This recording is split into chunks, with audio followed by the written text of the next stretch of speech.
hassle.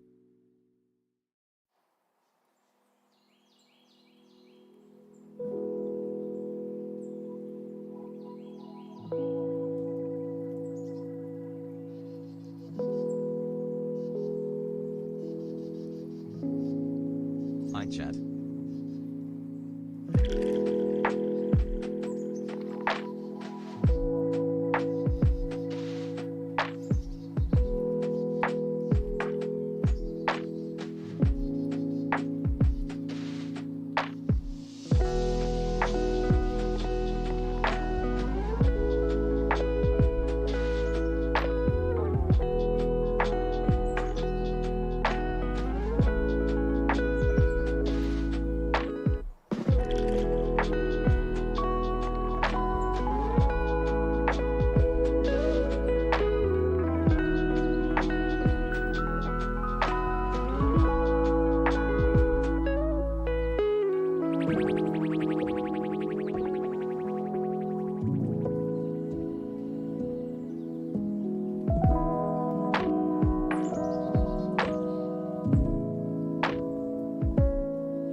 Keeping you fam.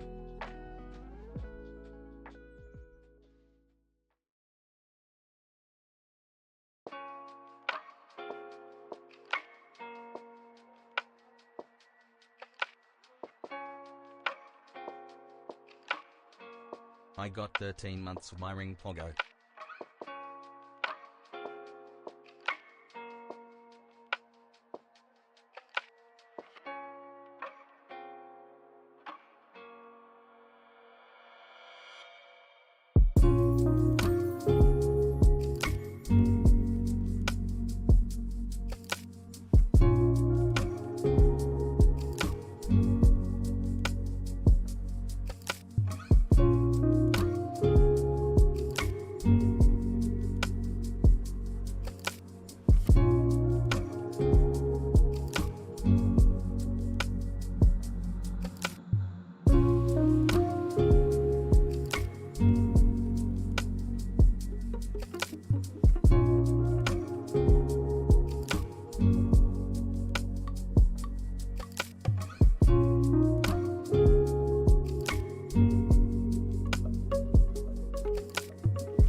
18 baby.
Let's go. I want.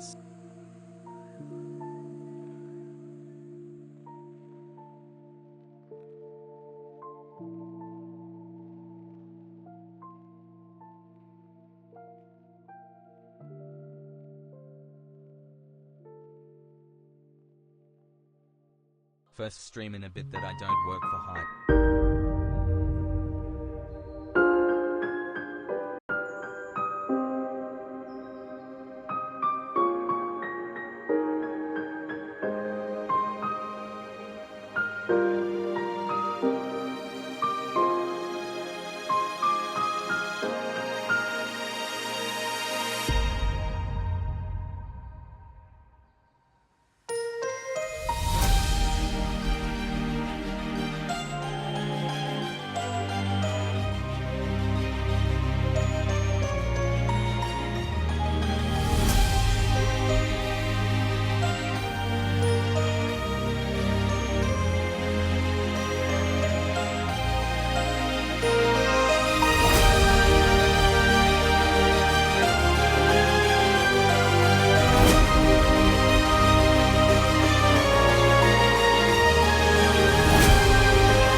What's going on, everybody? Hope everyone's having a fantastic evening, a fantastic afternoon, a fantastic pre-noon, no matter where you are in the world. I'm Hasan Piker, and this is the HasanAbi broadcast coming to you live from sunny California, Los Angeles, folks. We are live and alive, and I hope all the boys, all the girls, and I hope all the MBs are having a fantastic one. And MBs. That was the orchestral remix by Megaphonics to Waiting for Hasan. Yeah, that's it. I hope all boys, girls, and MBs are having a good one, because it's a beautiful day here in sunny California, Los Angeles. I was doing some big business deals. Wednesdays are usually when I have some time to myself, a moment of solace where I do big business deals, you know, doing tax season shit.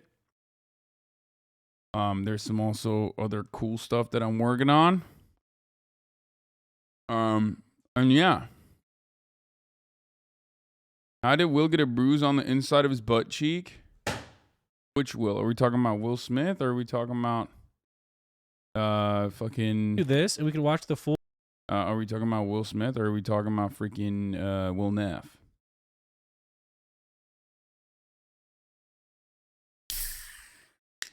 Because I don't know how Will Neff got a bruise out of his butt cheek. How do you guys think gay sex works? Pog. Like, if you think like that's how, if you think that like, if the implication is that like gay sex occurred, how do you think that happens? That like one could bruise the inside of someone else's butt cheek? Like what? Do you just like prod with a fucking dick and you miss or something? Like how? HasanAbi community stays sexless, dude. I swear to God. So sexless that it doesn't even know how gay sex works. And it's like gay sex is probably one of the easiest ones to have once you fucking come out of the closet. You know what I'm saying? God damn, dude.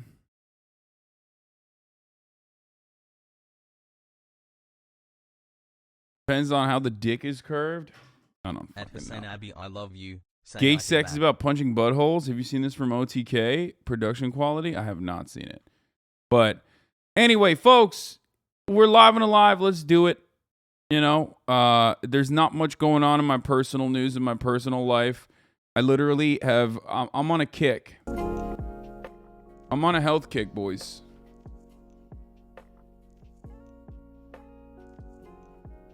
This camera a little bit. I'm basically just on a health kick. Like, that's all I've been doing. My entire life has been functionally dedicated to being healthy. Huge working hassle. And you know, that also obviously entails sleeping. Like, basically, my whole life is the same.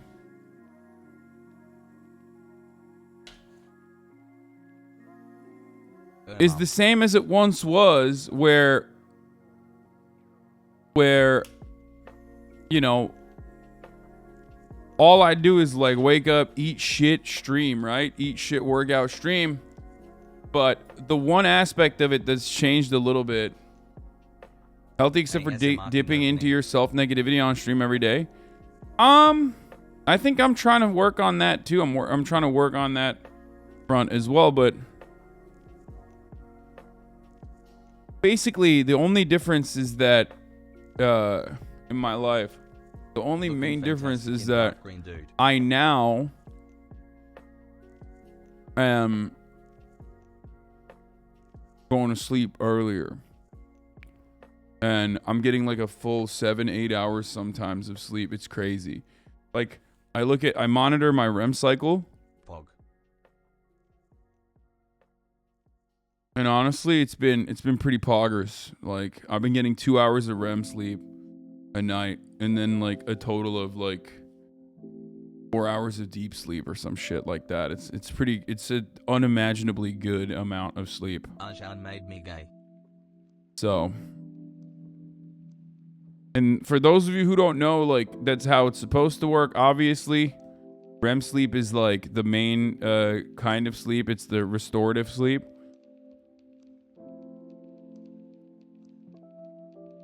Let's go. Whoop got me caring about bedtime more than ever. Yeah, same.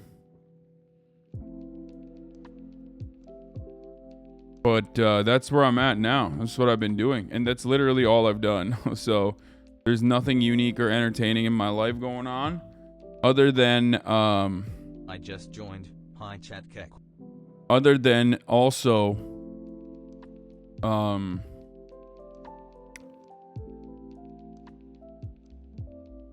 Pixie posts on Instagram stories look like the shots in SpongeBob where everything is detailed and crusty. Oh, yeah.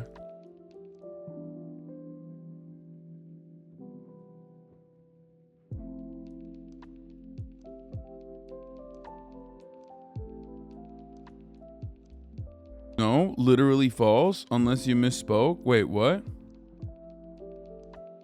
Isn't REM sleep and deep sleep the most restorative sleep? Made it over a year. Am I wrong? And the goal is supposed to be like an hour and a half. I mean, I don't know about sleep science, boys. I'm gonna be honest with you. REM sleep is not restful. Let's look it up. I have never actually. This is like one of those things where I just haven't really searched on my own. I feel like I've heard.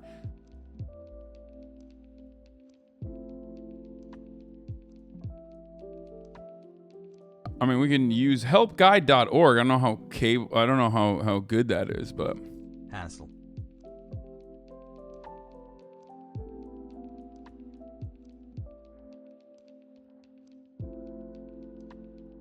REM is rapid eye movement, but it's a very important part of sleep.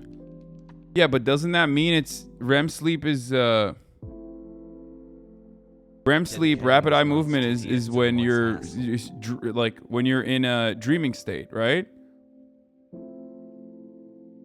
Deep sleep or slow wave sleep. Eventually large slow wave brains called delta waves become a major feature of EEG, and you enter deep sleep, breathing becomes regular, blood pressure falls, and the pulse slows about 20 to 30% below the waking rate. The brain is less responsive to external stimuli, making it difficult to wake the sleeper. Deep sleep seems to be a time for your body to renew and repair itself. Yeah, dreaming REM sleep occurs during active brain in a paralyzed body. Just as deep sleep restores your body, scientists believe that REM or dreaming sleep restores your mind, perhaps in part by helping clear out irrelevant information. Like, REM sleep is a part of your deep sleep cycle, is it not? And therefore, Blammo.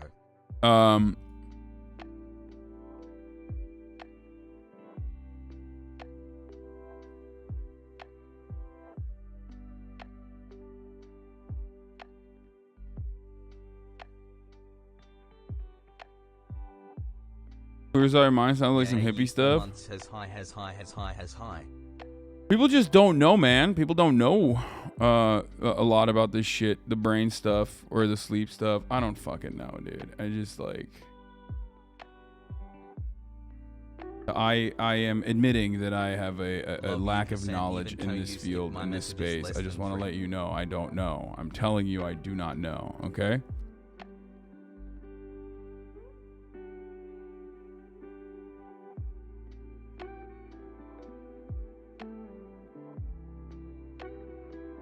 Rogan had Schellenberger back on. He openly calls drug addicts what?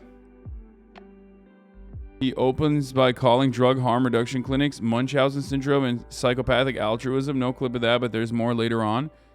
What the fuck is wrong with this guy, man? What? Good job, Sleeping King. Isn't that a dude that actually works with fucking people too? Like he works with addicts and shit?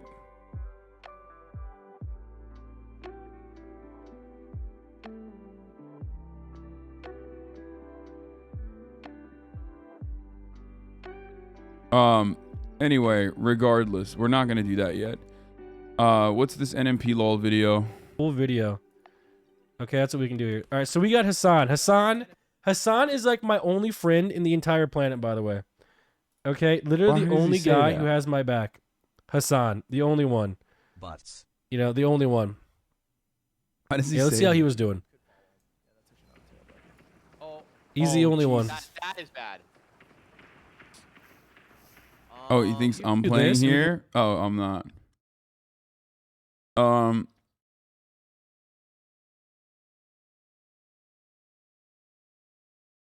Ninja released a masterclass on becoming a streamer. That's awesome.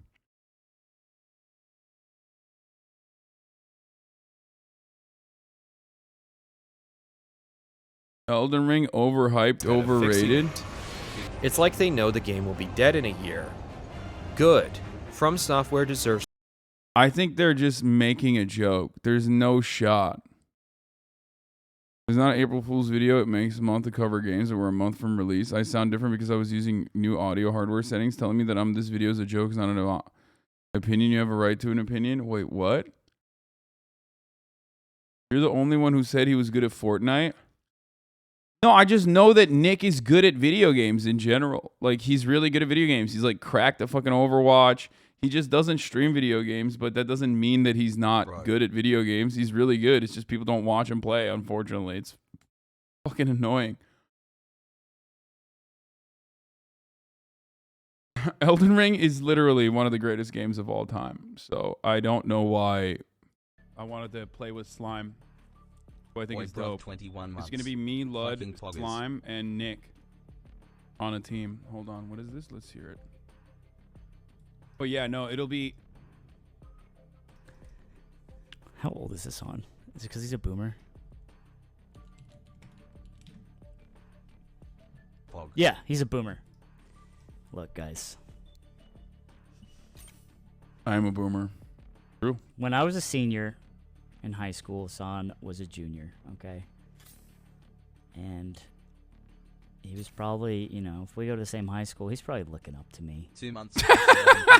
What a fucking idiot, dude. No, I love the. It's not an accident that I love the boomers on Twitch, like Northern Lion, all the Baldies actually. Oh my god, I was just thinking Northern Lion, Moon, and Slime. Don't look behind you. 3 boomers, all of them bald.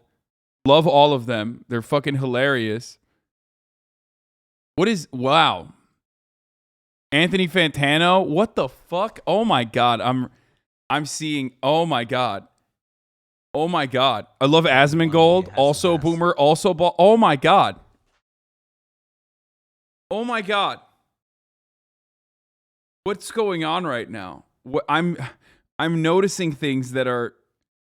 Oh my god, I'm the greatest bald ally. I am the greatest.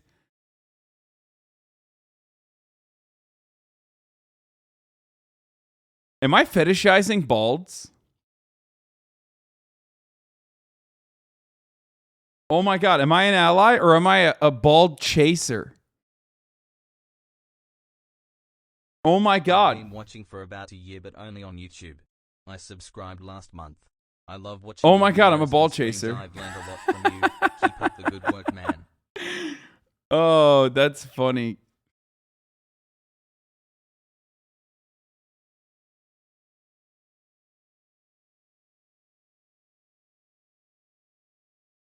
How did he graduate with a 1.6? How did he do that?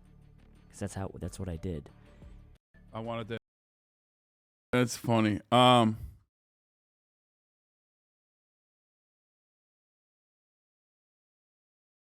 cringe Oscars fan fiction. What?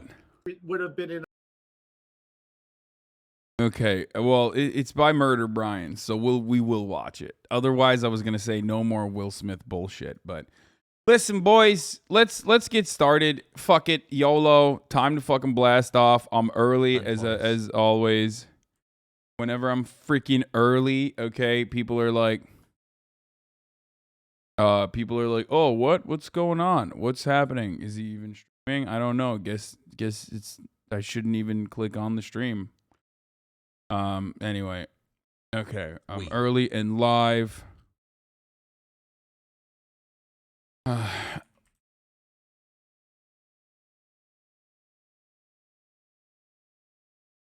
Russian forces move away from the West. Does Chat, this it's my 18th mean? birthday today. PLS wish me a happy B-day or you'll cry. Anti-LGBT laws in the US.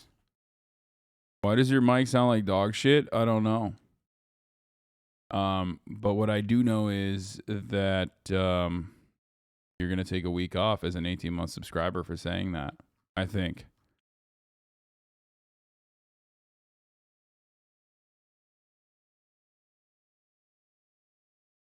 I really got to stop doing that, honestly, because I feel like that's how I get... That's low-key how I get all these fucking people to despise me. They'll be like, I was a fan of Hasan for 4 years, and then he banned me for a week for saying this, so now I am a neoliberal now. Like, that's usually how this works. That's why I see so many of these fucking people, or someone will say like, wow, fragile ego, and then I'll give them a week as well, and then they're like, wow, you're disgusting, you're literally Stalin or Stalin.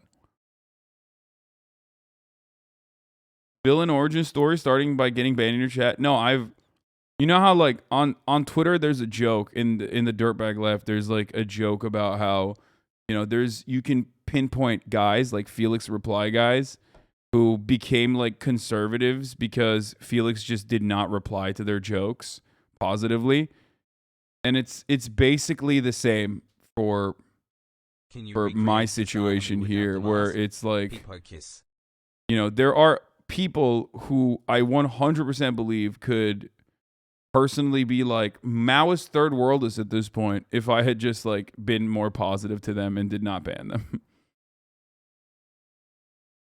I want to take a second to thank you for what you do. I appreciate it a lot. Called you fragile, got time out, but didn't turn neoliberal though. No, cause like the reason why I fucking clap people quickly. Hey, Themasius, thank you for the playlist. The reason why I clap people quickly is because I don't want to fucking deal with HasanAbi March cosplay when? I don't want to deal with bullshit. You know what I mean? I don't want to get derailed. So we're not doing that anymore. We're doing positives. We're doing positives. We're focusing on the positives of the world, okay? Brother Banks in a DC comic? No shot. Oh my god. Oh my god, that's incredible. It's a weird parasocial thing. Sometimes you say hurts a lot more than if you were actually friends. What? Hassle.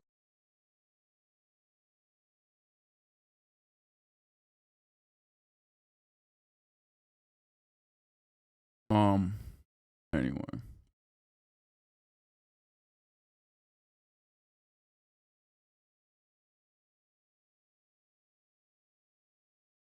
Okay. Let's do it. Theme for your new positive chapter. Good chatters ignoring the haters arc. Let's go, dude. That's what we're doing.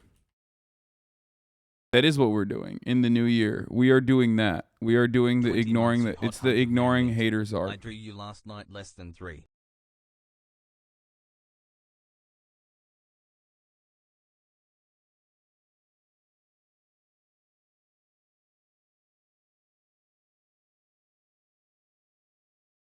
"21 months pog."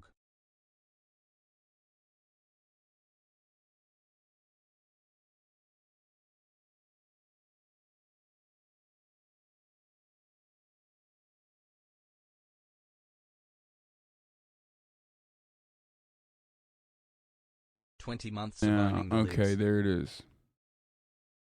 That's it, boys. This is started. It's official. Now that I tweeted about it. And I'm sure, of course, that means that, like, hella people are going to want to fucking test that. But, you know, gotta stay strong. Gotta stay strong. You love getting stunlocked by haters? I mean, I do. I really do. But I need to stop. I need to stop. Because it just cucks the content. I don't like that. And not great. You can be China-affiliated media on Twitter. I didn't mean to throw you for a loop, but if you're tracking your sleep, I'd at least hope you're doing it right. I study metabolics for a living, so I like to think I know my shit, but sleep science is literally always evolving. Good luck reaching your health goals, king. Yeah, straight up.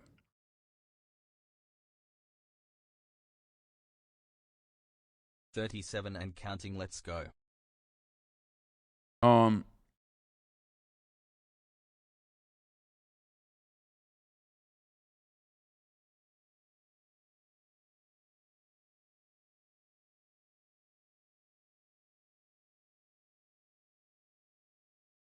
It's bad for my mental health for sure.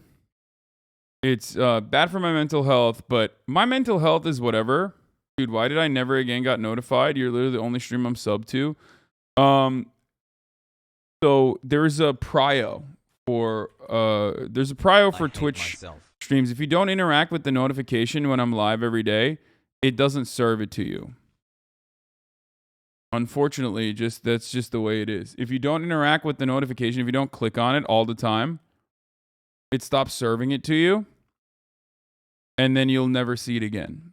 And especially if you don't, what do you call it? Especially if I also sometimes like go live at 11, and then maybe other people that you follow on your list are going live beforehand or going live after. But if someone that normally doesn't go live before me goes live before me and you follow them, you might see their notification and then it won't serve my notification going live. It's really, really difficult. Unless you I think you have to. I don't know. It just depends. I guess it depends. It depends on how much time you spend on the stream. One thing you need to do probably is to click the bell. But also, I'm pretty consistently live at the same time.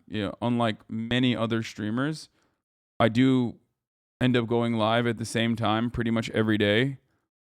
So that consistency probably helps.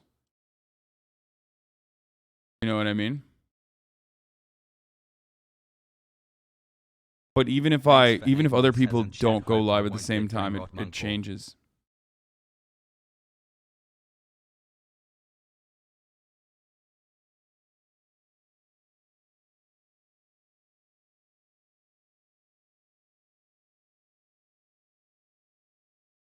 Cashing in my sub to become a deranged Felix reply guy for Fox News content team. Your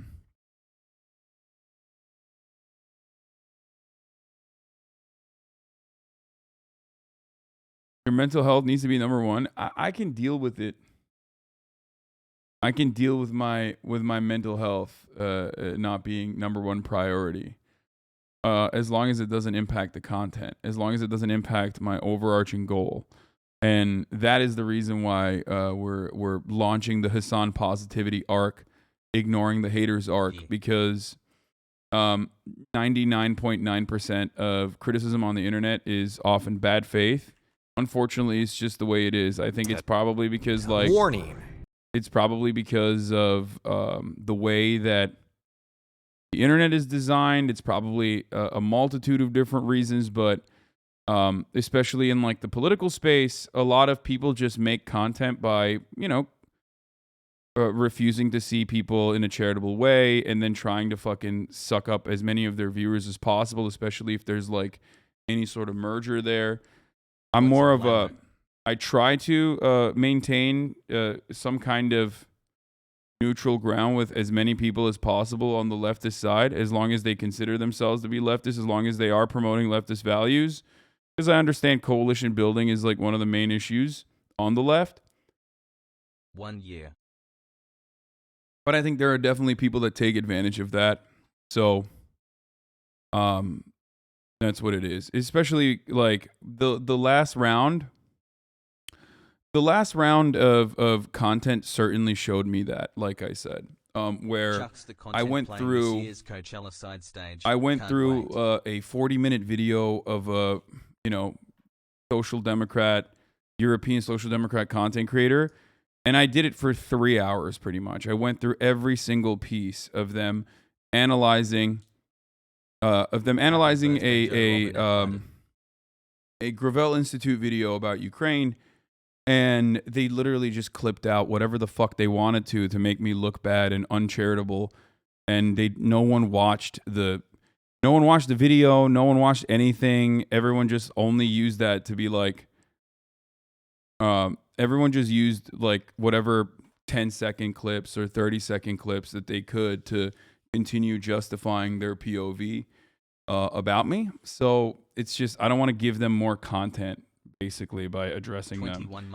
Many people will say I'm running away from criticism, and that I just can't simply take it.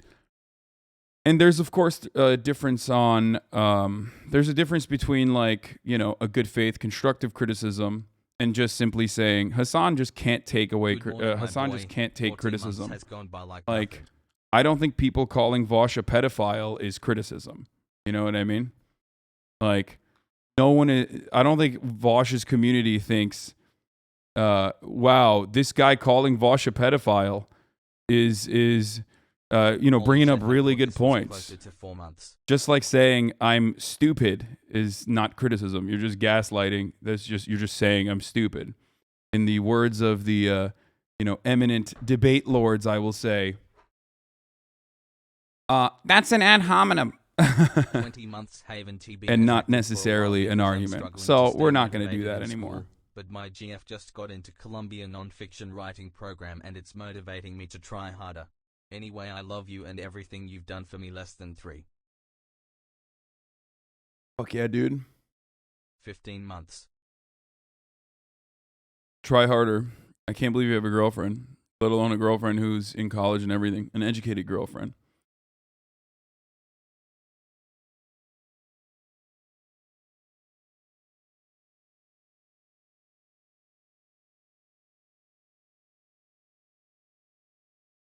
So,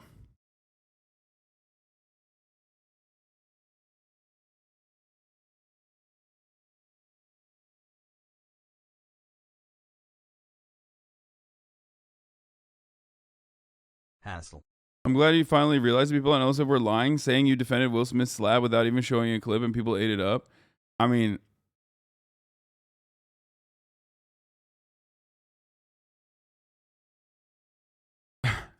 okay.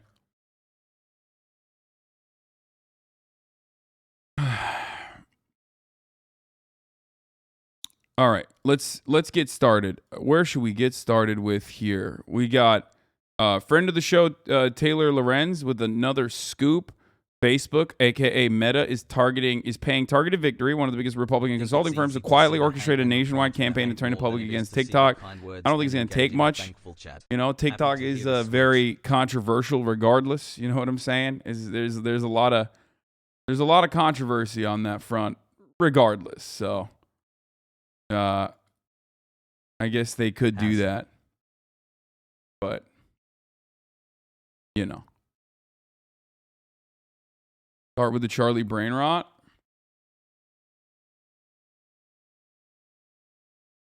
That as well.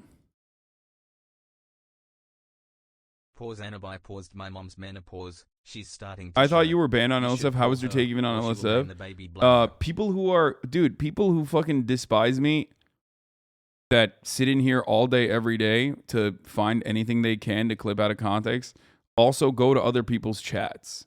Like, they go to other people's chats, they go to Reddit communities where, like, anyone ever mentions me, they literally wait for me to be mentioned somewhere. Or if I'm not mentioned somewhere, they will, you know, insert me into the conversation. I don't know how else to describe it. It's just how it is. It's just like an annoying part of being on the internet is like constantly having people up your asshole like this. Russia says it's building a new democratic world order with China. Russia's oh yeah, dude. Foreign minister says Moscow. So much democracy, so much democracy happening on the Russian front. Yeah.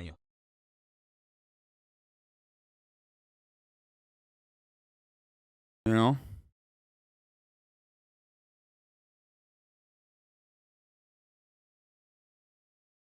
Anyway, we're done. We're done with that.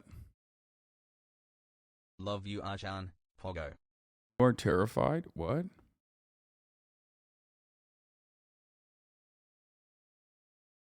Okay, take a day off.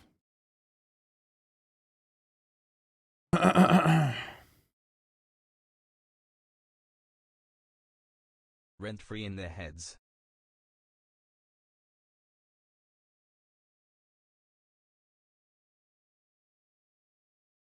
Bro, these guys are doing so much America right now. They're doing America so hard. It's kind of ridiculous.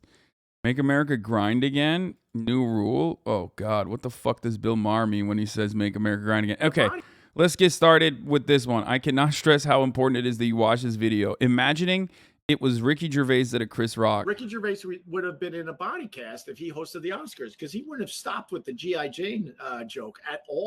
He would have went until they dragged him off the stage. And as Will Smith is probably at this point giving him some Muhammad Ali punches, Ricky Gervais would have laughed in his face as blood is just pouring out of his nose and his mouth. And Ricky Gervais would have just been laughing like the damn. Okay, but like, why is he pro Will Smith slapping? Because it kind of seems like it. I know he probably doesn't mean it like that.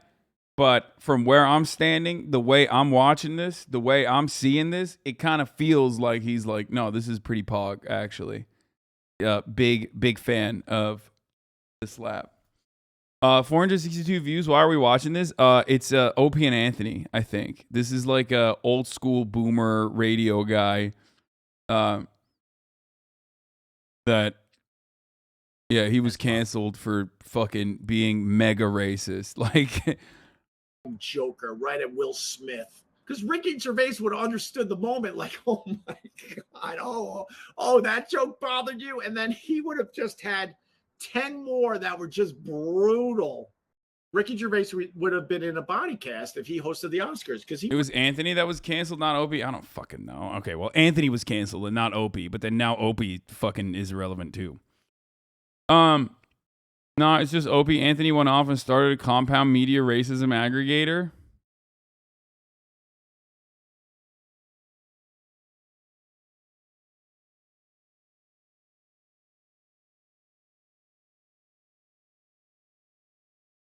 The way some Americans pronounce Muhammad, it's offensive, and I don't even know why.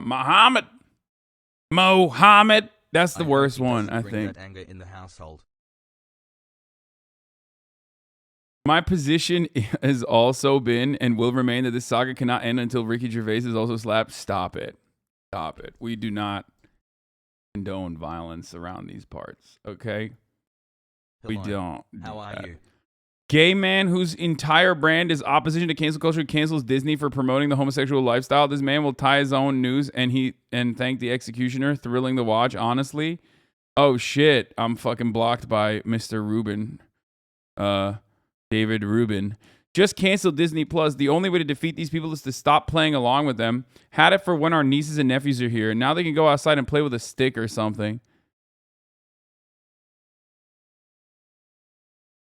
Wait, so Dave Rubin is canceling Disney because he doesn't like that Disney recognizes or Disney will have like gay representation? What? God, what a terrible fucking uncle, by the way. Oh my God. He's like, yeah, go play with a fucking stick. Wow, 8 months I've enjoyed my stay. Hassle.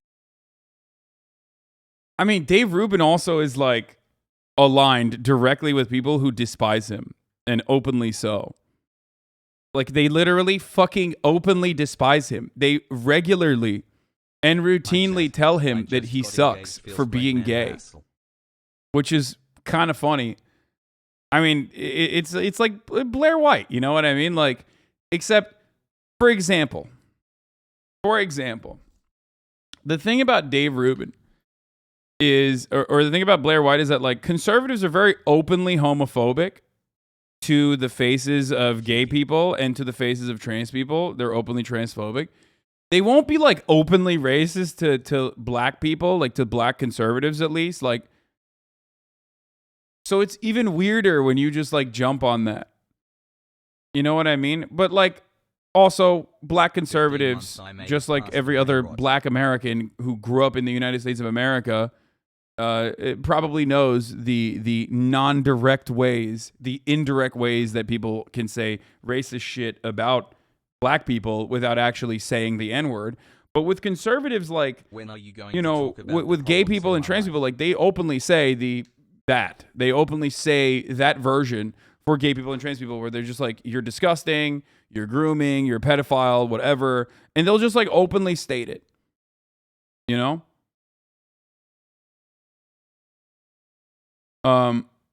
The conservative panel that Blair White was on was painful as fuck. She just let them shit on her for an hour straight. That's crazy. That's crazy. Oh, wait. What is this? Dave Rubin struggles explaining conservative fans how babies are made. Wait, just show me the OG. I don't want to watch like, I mean, I love Sam, but I want to watch the OG one. Is a bad move. So so if you wouldn't bake me a cake, that's okay. And now, because I mean, this was funny as fuck. Yeah, this was Ben being like, yes, I would not bake you a cake. I would not actually come to your wedding. I would not come to your gay wedding. I would not celebrate you adopting a child.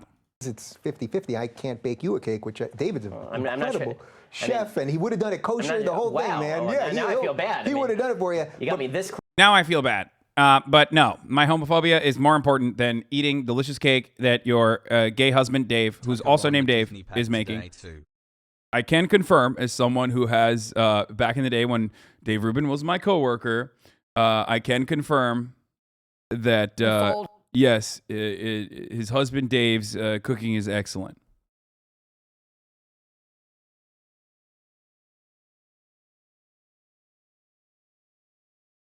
Tucker Carlson as a Disney take. Let's go, dude. We're back, boys. We're back. Republicans are like, all right, this fucking Ukraine stuff is too much. America is like too united on the Ukraine shit. Okay, we gotta spice it up. Republicans literally were like, America's too united. Okay, we don't like that, and Democrats were like, oh, thank God, we don't have to do anything. Oh, it's military involvement, so like that's bipartisan support regardless. And the Republicans were like, you know, they went on for a week or a month, I guess, and then now they're like, okay, we gotta fuck shit up. Like, we have to fuck shit up. It just looks like we are too united right now. Let's get mad at Disney or something. Let's make more. Hi guys, hi. Oh, here it is. This is yes. Dave Rubin, the crazy story of how two gay men start a family. DM clips.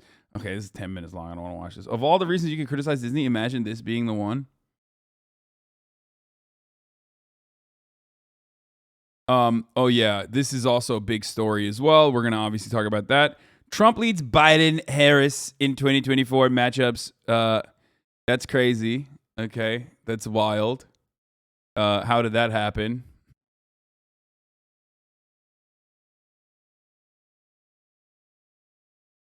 Tommy Sotomayor, when he found out Dave Rubin was gay. Preference around a liberal. A liberal homosexual says, well, you should accept my lifestyle.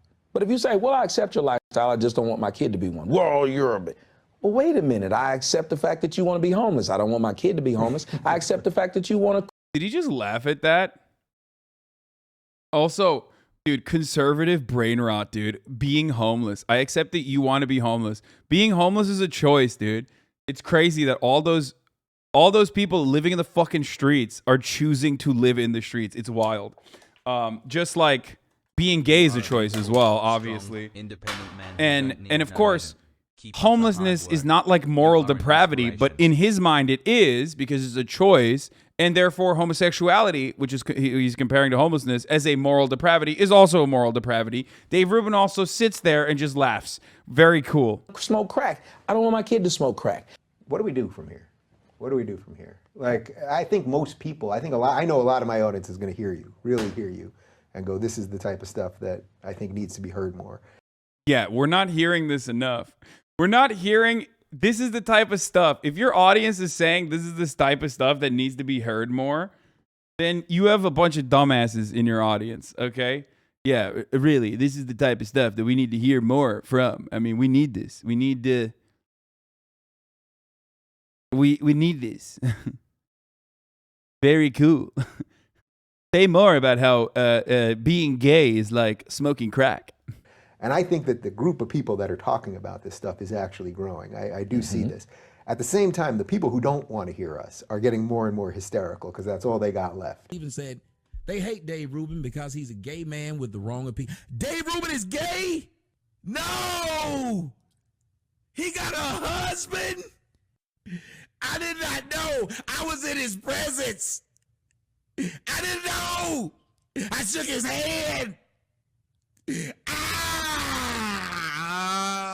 By the way, great audience. Jew gay. That's what he said. David Rubenstein, gay married. He's a normal acting gay dude. Who knew? Vladimir Vendeas is like the understanding guy, right? I guess he's the fucking tolerant guy here. Also, I guess like he just... So how does that work? Like you're in the presence of a gay man and you catch the gay? Is that what's going on? Sit down with him. Why did y'all tell me before I went on the show? Oh, Steven, why would you send me this? Oh. Tommy, you ain't see how he was looking in your eyes? Oh my God. Now you got the gayness. Tommy got the gay on his hand. He been gay since 2006. Lol. You know what's funny? It's like they're literally fucking 14 years old. Like this is like... I mean, this is pretty funny. Like the homophobia doesn't even have like a more adult approach to it. It's just like straight up like a child. Like, oh, I got gay cooties. Oh my God, Stevie, you've ruined my day.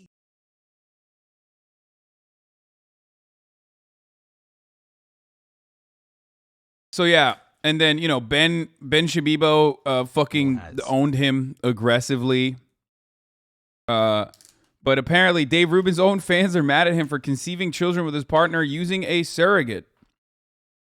Dave Rubin recently announced on Twitter that he and his husband are expecting 2 babies via surrogacy. Then he congratulated the couple on the upcoming births. People urged those praising Rubin to repent and suggest that it was sad that the babies wouldn't know the surrogates who gave birth to them. Instant unfollow, wrote one. Multiple people accused the couple of renting the surrogate's wombs. Others suggested that they should adopt instead. Wait, what the fuck? What do you? How do you think a surrogate works? Like, what do you mean renting the surrogate's womb? It's once again, it's like conservatives trying to, in the least charitable way possible, describe a thing that is like normal that people do. You know what I mean? Like, yeah, it's you know, you can just make it seem bad by explaining something that, you know, just is normal. Many of the commentators appear not to have heard that it is possible to raise children in a healthy, loving environment that deviates from the nuclear family. First of all, it's still the nuclear family. What do you mean? It's two dads. That's still nuclear family. Nuclear family doesn't have to be... I thought nuclear family just meant like, you know, four or two parents. I thought that's what they meant. Does it have to be like two, like, you know, does it have to be a woman and a man? Is that what it is?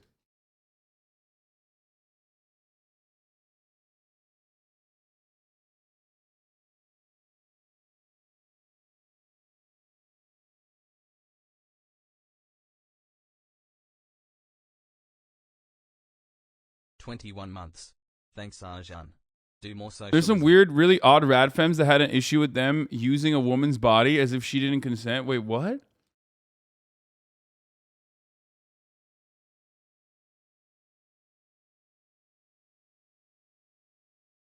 "9 months, baby, BEEE." Some noted that Rubin has gone on the record supporting a proposed Florida law that broadly prohibits teachers from discussing issues about sexuality and gender identity with students, which means teachers of his kids will be fired when they mention why Rubin's kids have two dads. The irony of Rubin getting trolled by people with whom he's politically aligned wasn't lost on Twitter. Rubin describes himself a liberal in spite of mostly espousing conservative talking points. I mean, he openly stated that he is conservative. The Leopards Eating People's Faces Party proud member. It's not like they're going to eat my face. Yeah. If you must know, I'm a fairly liberal guy. I just don't demonize conservatives for their beliefs. Instead, I try to understand them so I can influence them in a positive way instead of acting like I'm morally superior and cementing their beliefs further. Oh, to be straight and have the luxury of viewing homophobia is just a disagreement. Subreddit drama. Gay conservative political commentator Dave Rubin announces that he and his husband are expecting twins through a surrogate. r/Dave Rubin reacts. I thought r/Dave Rubin was already anti-Dave Rubin, though.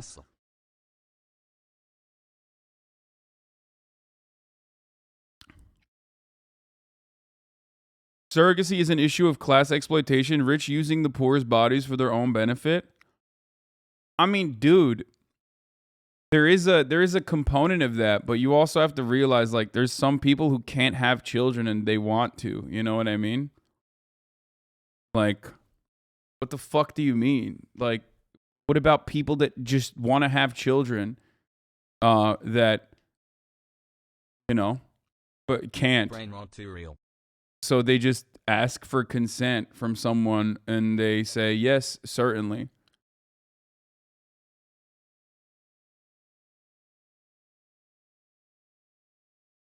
Poor people don't get that benefit? Dog, poor people don't get any benefit. The working class gets zero benefits in society. That doesn't mean that, like, we should outlaw shit across the board. What the fuck are you talking about? Poor people don't get the benefit of going on vacation either. Let's just outlaw vacation.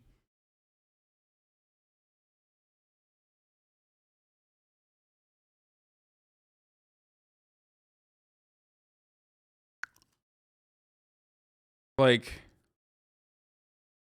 it's about uplifting material conditions for the working class rather than deciding we need to, you know, enforce a level of egalitarianism that simply does not exist and is virtually unenforceable. Socialism.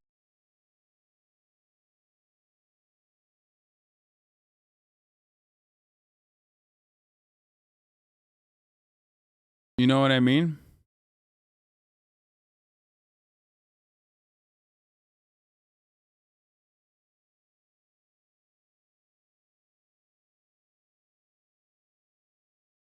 There's no good faith argument against consensual surrogacy.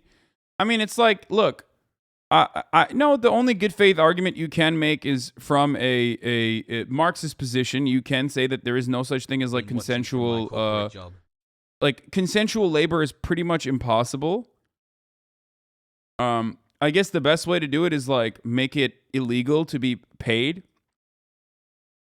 Like payments for surrogacy most likely is one way. If you make it illegal to do payments for surrogacy, then you're just simply doing it for you know, knowing the person or wanting to help out a family or anything like that. But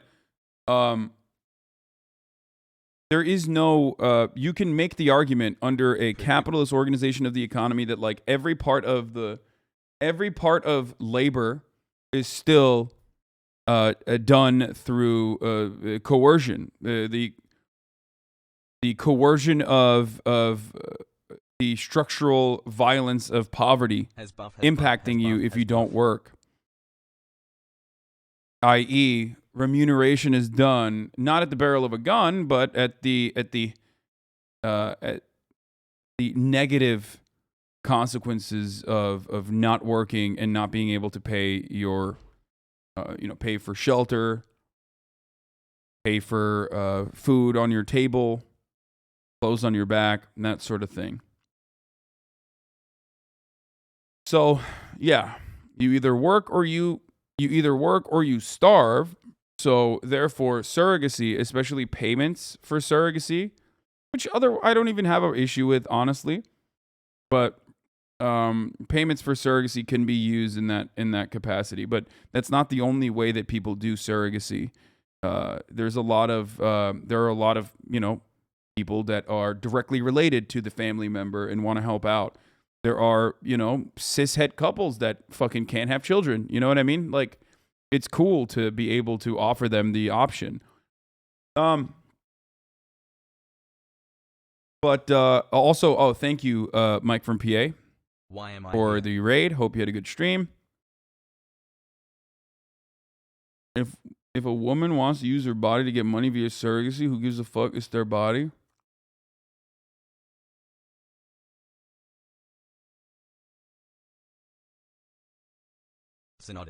There is already a valid option, adoption. I mean, a surrogacy is not the same as an adoption. As a matter of fact, the only reason why surrogacy exists and not adoption is simply so that people can have like some kind of, I guess, genetic feedback in the child. Yeah, they want to pass on their genes.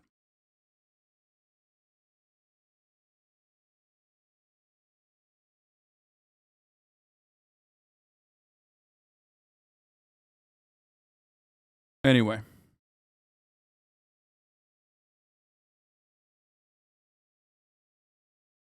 They decide whose sperm is used. They just mix it up and have a sperm battle royale. I have no idea. 1 month from brain rot lays good. But it does make sense as to why people would do. It makes sense as to why people would do surrogacy, and it makes sense as to why it would be allowed, and they would continue allowing it. But how the fuck do we get to surrogacy and me defending, surrogates when we were just simply making fun of David Rubin having a child, okay, and his fucking fan base destroying him for the crime of having a child while being gay, only to then turn around and defend, or defend the Don't Say Gay bill in Florida / all the other conservatives that are losing their minds over it. Let's hear what Tucker had to say about the Don't Say Gay bill in Florida. For those of you who don't know, the short and sweet of it is of the Don't Say Gay bill is that Republicans wanted to come up with a new thing to get mad at, and they basically decided the thing that we can get mad at is even the mention of homosexuality between first grade and third grade. You should just not do it, okay? You should just never mention it. If someone asks you, like, teacher, why do you have a husband? You're, like, not allowed to comment on it, okay? You just can't do that. You can get fired if you do that. That's the short and sweet of it, okay? And, of course, the way that they did that, the way that they did that, obviously is like, it's very deliberately written in a way where basically they want to make the other side opposing it look crazy. Like, oh, they're grooming the children into being gay. They're grooming the children into being gay. They're grooming the children into being trans. Like, that's basically the fucking take that they wanted to arrive at. Okay?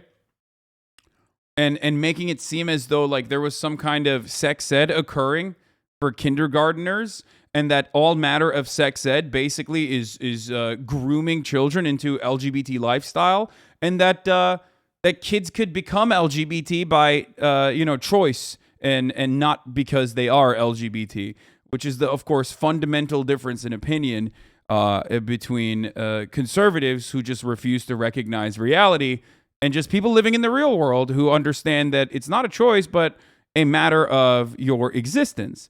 So this is precisely why I make fun of conservative efforts to cut back on, or conservative efforts to like fucking destroy like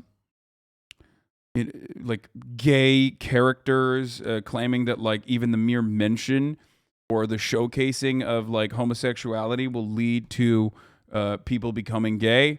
Don't worry if that's the case. If that's how sexuality works, then you should never be worried, considering the reality that there is like, for every one gay character, there's like a million straight ones. So they'll just fucking see the straight characters and get back to the straight side.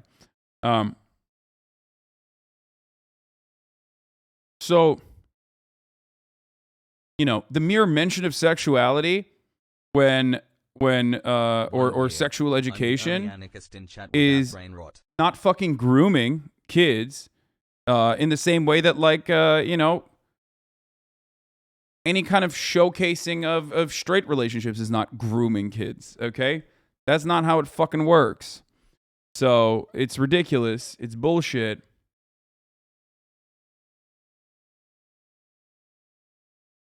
But of course, let's hear it from the mouth of one of the people. Okay, here it is. After hours of denying his bill singled out gays, Senator Dennis Baxley admitted the so-called "Don't Say Gay" bill was drafted because he was personally concerned so many kids today identify as gay and see themselves as celebrities. I think this is the crux of the question that everyone's been trying to ask all day. I think I may have a way to get an answer. This isn't Dennis Baxley. This is Tina Polsky, I think. This is in response to something you said. There are a lot of mature subjects that should not be discussed in the K through third grade.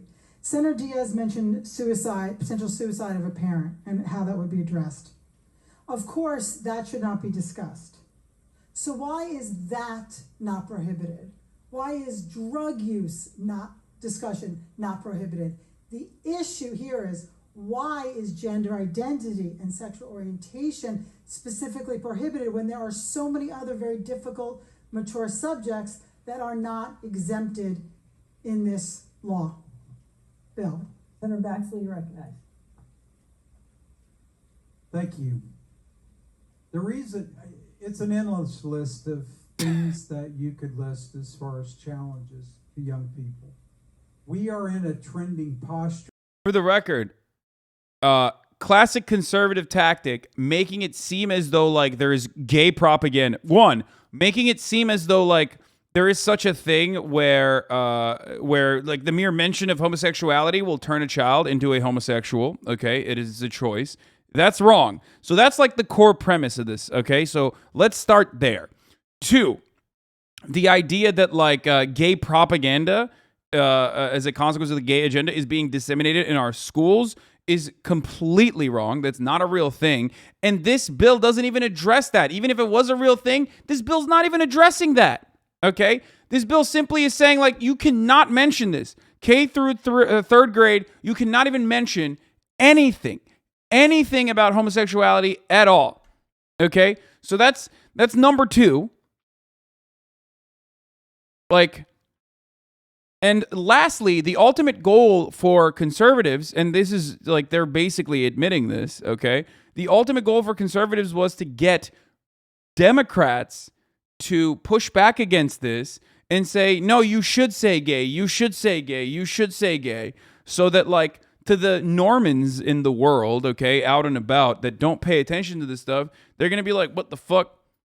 going on? What are the liberals like? They're going crazy. They just want to like say they want to make our kids homosexuals or whatever. Like, what the fuck's happening?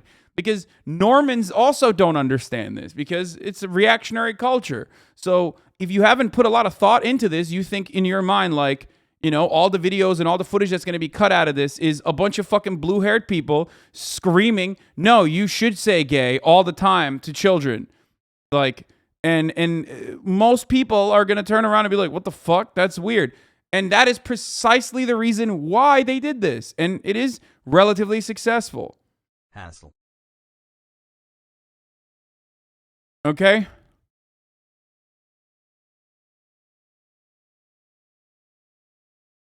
Right now, where it's this. Florida high school walking out chanting. I still had to watch out today because of the "Don't Say Gay."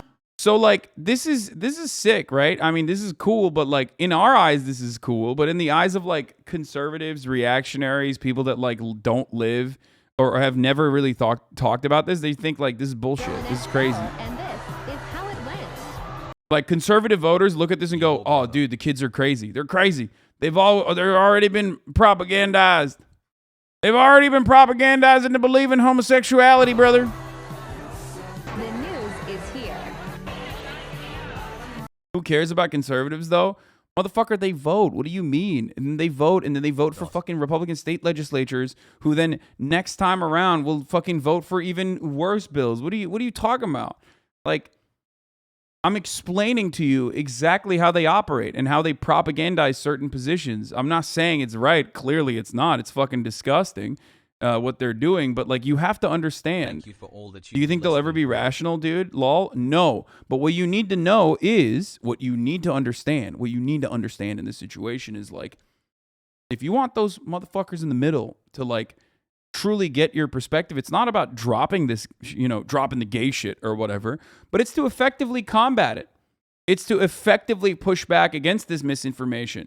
But the number one thing that the Democratic Party could do is never even have this conversation to begin with. How? Because the reactionary has to react to something. The reactionary reacts to progress. But if there's no economic progress happening at the state legislature level, if there's no economic progress happening wherever Democrats actually hold on to the levers of power, then they have nothing to fucking react to. They have nothing to actually separate themselves from the Democratic Party on. And that's why they focus on wedge issues. Okay? And that's precisely why we get to a point where they're pushing for more and more and more regressive legislation. Okay? So even if you don't care as a Democrat, even if you don't care about like the economic agenda, even if you don't care about saving poor people, if you don't care about fucking improving the material conditions of workers, if you only care about the social issues like trans people and gay people specifically, if you're like, fuck the workers, but also, but only, I want to save only like the rich gay people or whatever, and this kind of stuff pisses me off, which, by the way, I don't even think they give a shit about that either. As long as they're poor and workers, they don't give a fuck about them either. But if that's your case, if that's your point of view, okay, then for the sake of making Republicans focus on anything but new ways of fucking over marginalized people, you have to push for progressive legislation. That's it.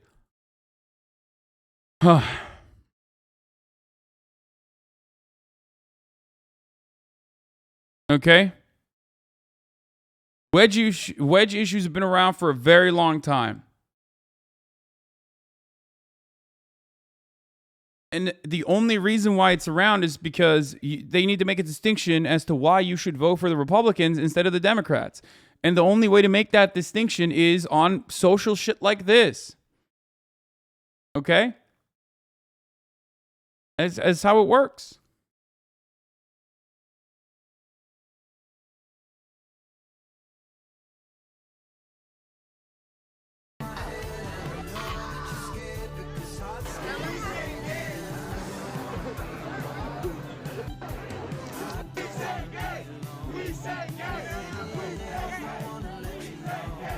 Like, the kids are all right, and this stuff makes me feel good, right? Obviously, seeing stuff like this makes me feel good. It's great that they're doing this. But once again, it should never even get to this point. And the best way to stop this dead in its track is by giving conservatives, like fucking flies to shit or moth to a beam of light, You have to give them something to focus their attention on, to fight back against, okay?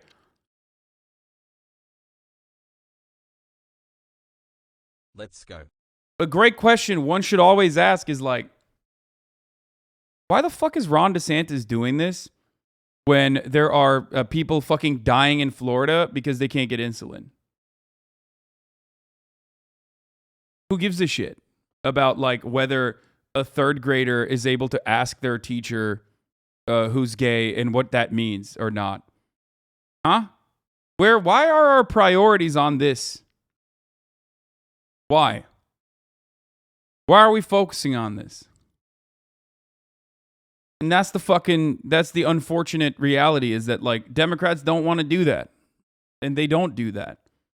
And they won't do that. Anyway, so we hyper focus on wedge issues over and over again.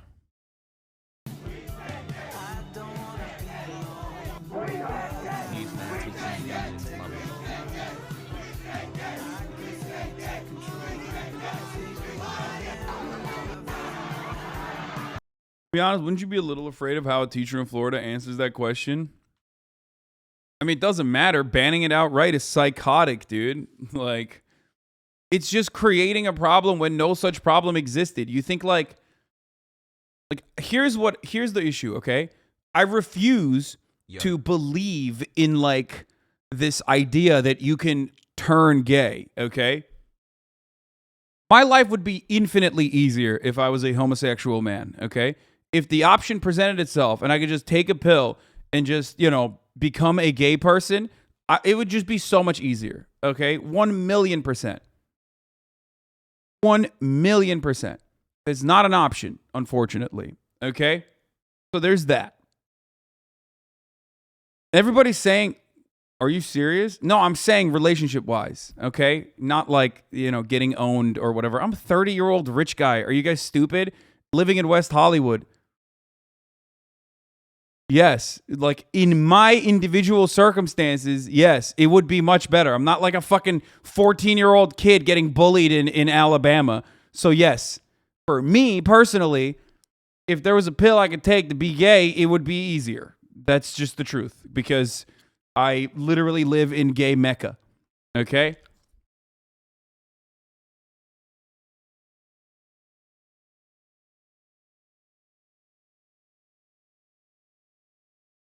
Anyway. Yes, I would be a selfish top.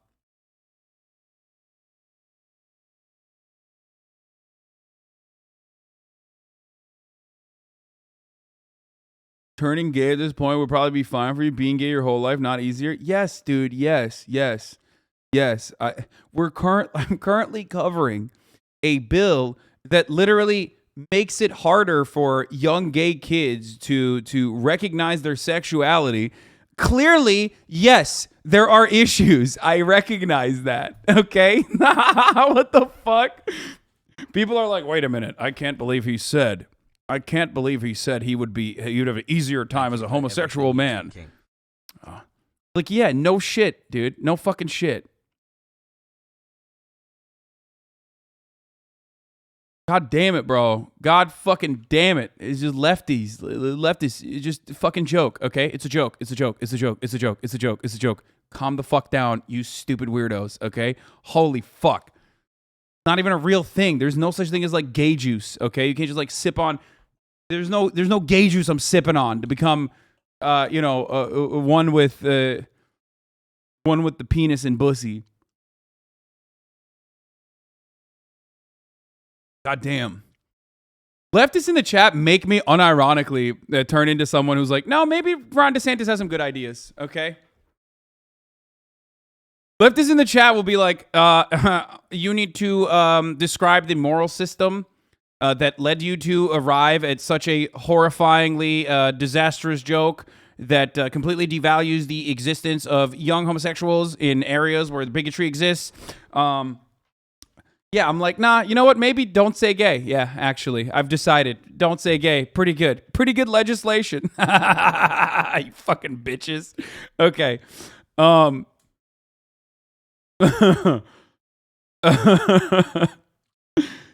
Ay, ay, ay. You will be hearing me. You will be hearing from me about this. Do you think the why has to do with the success of Youngkin wielding a pointless and non-existent wedge issue like CRT to galvanize reactionary support? Of course, that is precisely what's going on here. And this has been around, been around for a while. It's not new, okay? The wedge issues is not new. It's not a new concept.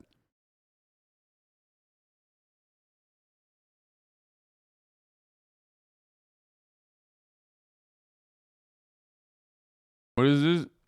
You at the you with the leftist? You at the leftist in chat? Yeah. Don't say get. Yep. That's me, baby.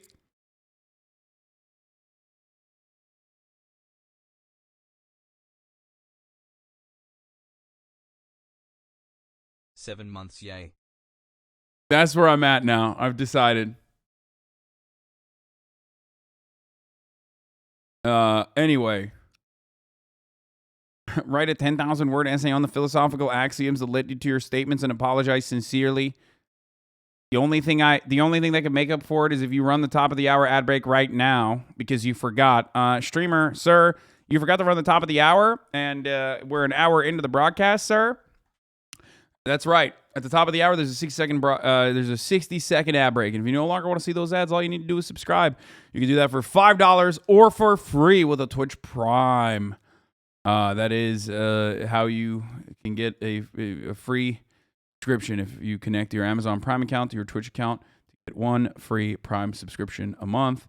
Here's the 1-minute ad break now. Also, Trump calls for Pootie Poo to release dirt on the Biden family right now since he's not exactly a fan of our country during the new interview with Real America's Voice. I love that, dude. What a legend. What a legend. I can't wait for the people who I can't wait for the people who are who were saying that I was a fan and a supporter of Russia and Russia's invasion of Ukraine to turn around and be like, I actually love Donald Trump too now because of all the jokes I've made about Donald Trump's bussy. You know what I mean? That's what we're gonna move on to. I mean, my son's a psychiatrist, and I said, why is everybody now all about coming out when you're in school? And there really is a dynamic of... I don't know, maybe because it's a part of their fucking existence, and finally now people aren't bullying you mercilessly into suicide when you actually do end up coming out. I mean, and that people, younger generations are by and large a little bit more tolerant to the LGBT community. That's one reason, I think.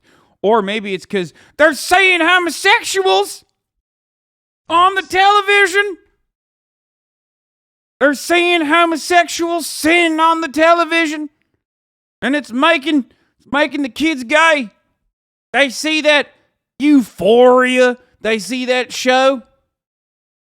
I saw that girl looking like Zelda, looking all pretty and such. Unacceptable. We already gave up on miscegenation. Eldon Lord.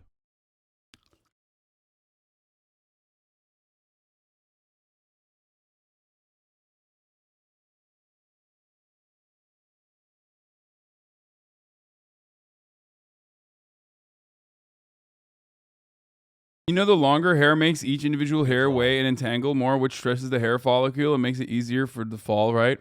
Thank you for that update on hair that no one cares about. Concern of how much of this... I mean, these guys want to go back to a fucking time when, they just had to suck cock in bathrooms secretly, okay? Which, of course, they also do. So that's literally the reason why they're fine, you know what I mean? And their kids, if they're gay, they're going to be all right to a certain degree. And that's the point of the... You know what? Actually, I realized people like Lindsey Graham, I think, scary to be they like the thrill. Right now. They like the thrill of what is it? Cruising. They like the thrill of sucking cock secretly. Like the shame of it all motivates them. So they're like, we need to keep this shit on the low, okay? We need to keep making sure homosexuality is seen as a sin.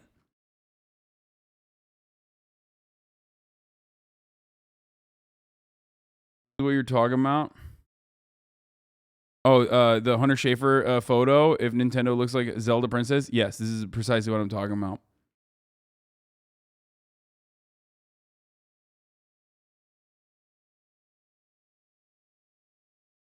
They literally don't want to take their cruising partners out for dates. They're just cheap fucks. Yeah, that's a part of the other reason, I think.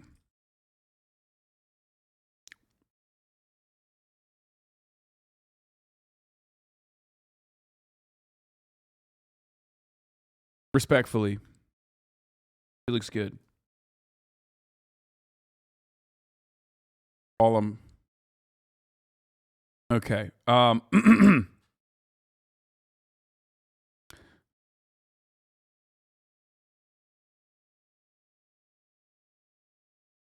Moving on.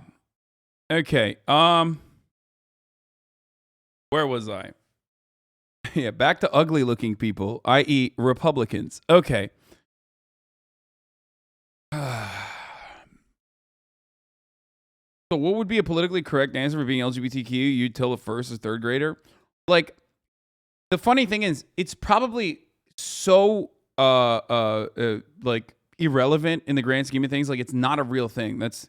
That's number one. Number one thing is like not. The number one thing is that like teachers aren't going around being like, you should be a homosexual, you should be a homosexual, you should be trans, you should be trans. Like, that's not how it works. You know what I mean? Like, this is not how it works. The only instance where it could potentially fucking happen, okay, is if a kid asks a question to a teacher between kindergarten and third grade where they're like, you know, why does this kid have two dads? And then the teacher says, oh, because they're gay. Men and men can love one another like men and women can. Like, that's totally normal. So that's basically it. You know what I mean? That's it. That's literally it. There's no situation in which there is a propaganda operation to like fucking transify the youth. You know what I mean? It's just, that's it. Which is precisely why this shit is like completely fabricated to maximize the outrage. Are genuine type of experiences, and how many of them are just kids trying on different kinds of things they hear about and different kinds of identities and experimenting. That's what kids do, you know. Maybe they're in this club or they're in that club or they're on. And that's wrong. He's like, and that's unacceptable. You can't do that. On all these different identities of life, 1.5 years. Where they fit Crazy. In. And I said, am I crazy or what? All of a sudden, we're having all these issues come up about this topic of their sexuality and gender. And I said, I understand why that's such a big wave right now. And he said, dude, you guys don't understand. He's just upset at the trenders, okay? He's saying like I love thinking about like hardened Republicans as like mega rad libs, you know what I mean? Like over the top woke scold rad libs on Twitter or some shit. No, these kids, they're chasers. Good stream. These kids, they're seeing you know, they're seeing trans women, and then they're thinking, you know, they want it. They're fetishizing and otherizing trans women and becoming chasers. They should actually simply love all women, including trans women, but they're chasing. Kids these days, they're becoming selfish types. Dad, all the professionals don't agree, but in fact, it's a real trend of change. I just read an article this week. We're trying to all figure out why this is happening. Some of it is I'm sure cultural shift of what's accepted and why is this happening? Kind of thing, but I know some of it is just the confusion that kids go. You know, particularly when you get to middle school and high school, there's a lot of whitewater. You don't get it right. You just get them through it. It's a maturation of them growing, and things are happening for them. So my question is simply, are we encouraging this or illuminating it by putting emphasis on it, or are we helping something? And I think let's go, Brandon. 75% of people that I see, polled on this bill, they agree with me that there's something wrong with how we're emphasizing this, and that all of a sudden, overnight, they're a celebrity when they felt like they were nobody. And so, love you.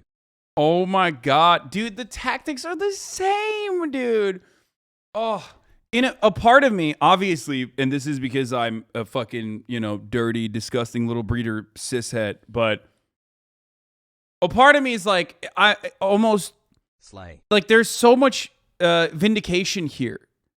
I've been saying this to like motherfuckers that are gay but transphobic for so long that like they are going to move back to gay issues immediately as soon as they're like, all right, we're done. We've already exhausted the trans shit. Like, they're already done. Okay. So now we're just going to move back to the gays and the elves. Okay. The lesbians and the gays, the bis. Like, we're just going to move back to that because that's how regression works. Right. And the same exact arguments that they used towards trans people, they use towards gay people, and they're using it again towards gay people now. Oh, they're doing it for the trend. They're doing it for attention. And it's actually really fucked up. And ultimately, it comes from a place of not accepting it. And it ultimately comes from a place of thinking that, like, it's a choice. And the other part of it is that, like, even if it's a fucking choice, who cares? Which is, another thing that we never really talk about. Like, even if it was literally a choice, it still would not matter. You know what I mean? Okay, who cares? Why do you care? You fucking weirdo. It's not. But even if it was, it's like, why would you care? So,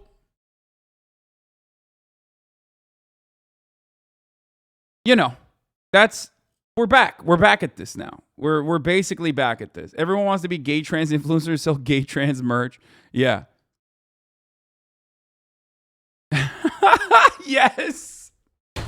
He's mad that the kids are queer baiting. Dude, exactly. He's like, these kids, they're not gay. They weren't throwing the brick at Stonewall like I was. They're out here queer baiting.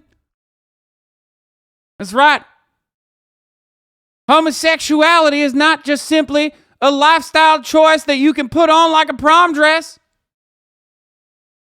You didn't earn it. Them dang kids on TikTok looking all looking good, acting like they actually are into one another. It's fucked up. I hate it. Unacceptable. And it's goddamn problematic. There, I said it. It's toxic and it's problematic.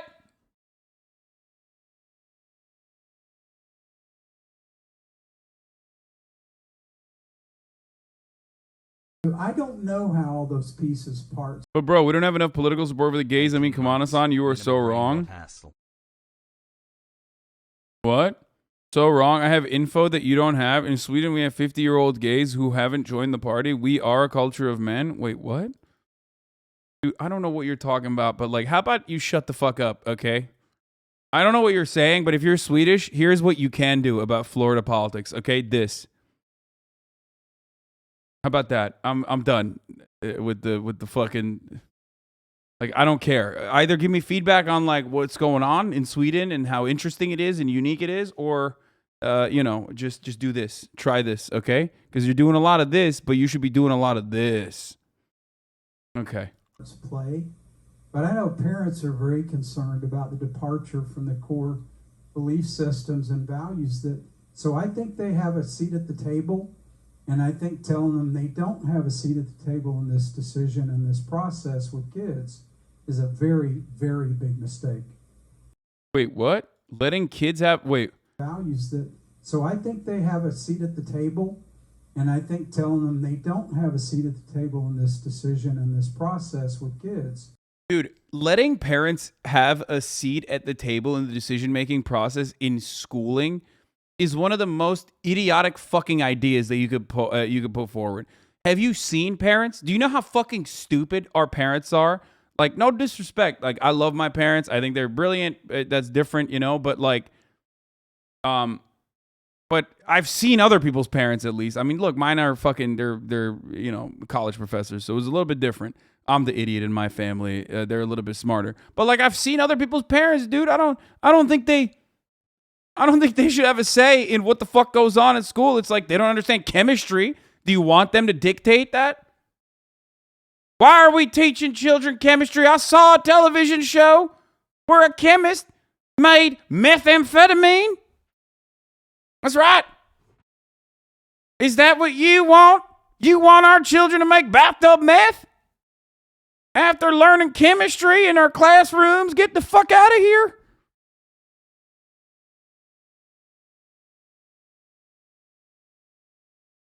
Is a very, very big mistake. Senator Polsky, how about one more? I don't think from too much tradition here about. I know, but he just said some really important things. So basically what I heard you say, just to confirm, that there seems. Oh my God. Now that I said that, it's probably what's going to happen.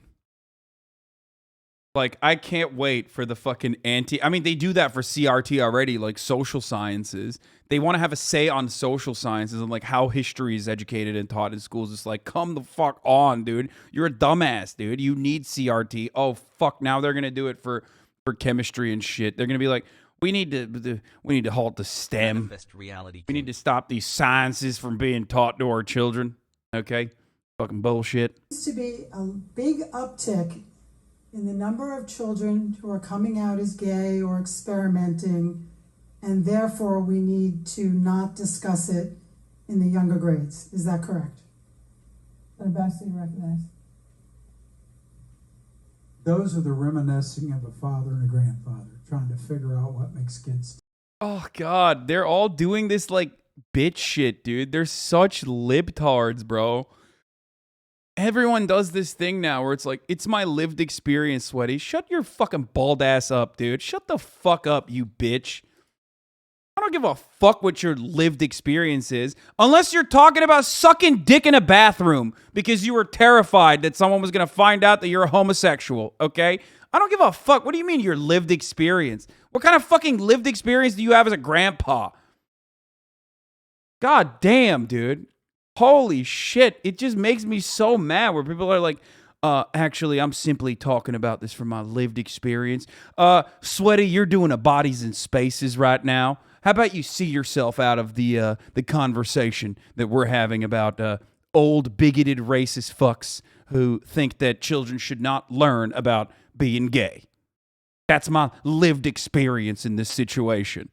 That's simply what I'm doing. I'm giving my lived experience. And that is part of what. Like, this is no different than the fucking DSA meeting, the clapping and the fucking point of privilege shit that you see at a DSA meeting. Now Republicans do it too, but they do it for the bigotry, which is pretty funny. Like, the DSA meeting video that immediately comes to mind of people being like, point of privilege, there's some people with autism here, and like, they're getting fucking, I don't know, really excited when you clap, blah, blah, blah. Like, they're doing that, but for bigotry. They're like, point of privilege here, sir, I would like to express my bigotry and my racism in this situation. I can feel the rot already.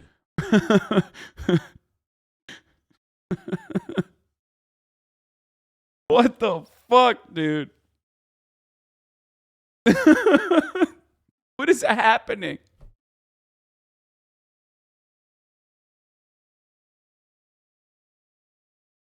Oh, fuck. Why I'm attracted to this bill is I don't want to be.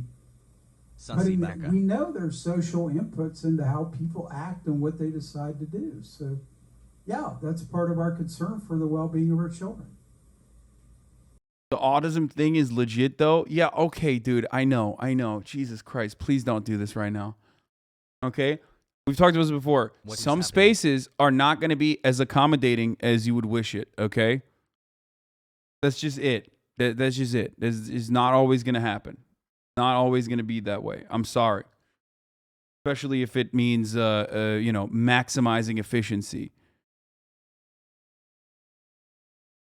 Garfield creator Jim Davis responds to being asked about the Will Smith slap. I don't really keep up with the Oscars. I mainly just make Garfield comic strips. Awesome.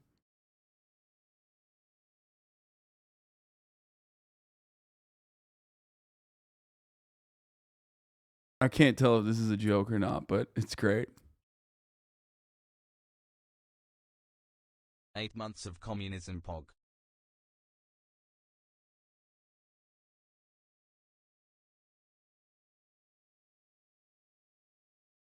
If it's a very small venue, why do you care if everyone there wants to accommodate, though? Are you saying we purposely do not appear cringe or whatever? Stop. We're not doing this. I'm not going to debate autistic chatters right now. It's not happening, okay?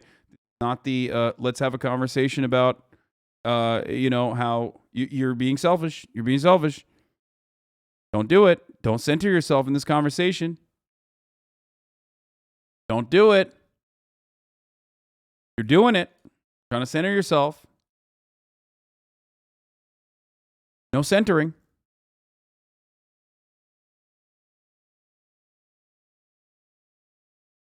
Did you just say autistic as a joke? No, I did not.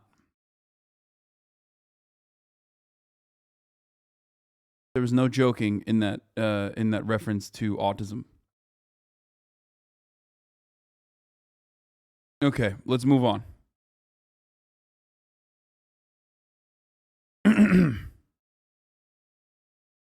But you're doing it. You're now jumping onto it. Okay.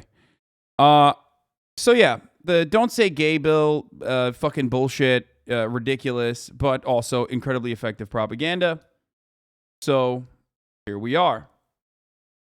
I know there are 30K people in the chat, but when you go live, it's only me and you. Oh yeah, 100%.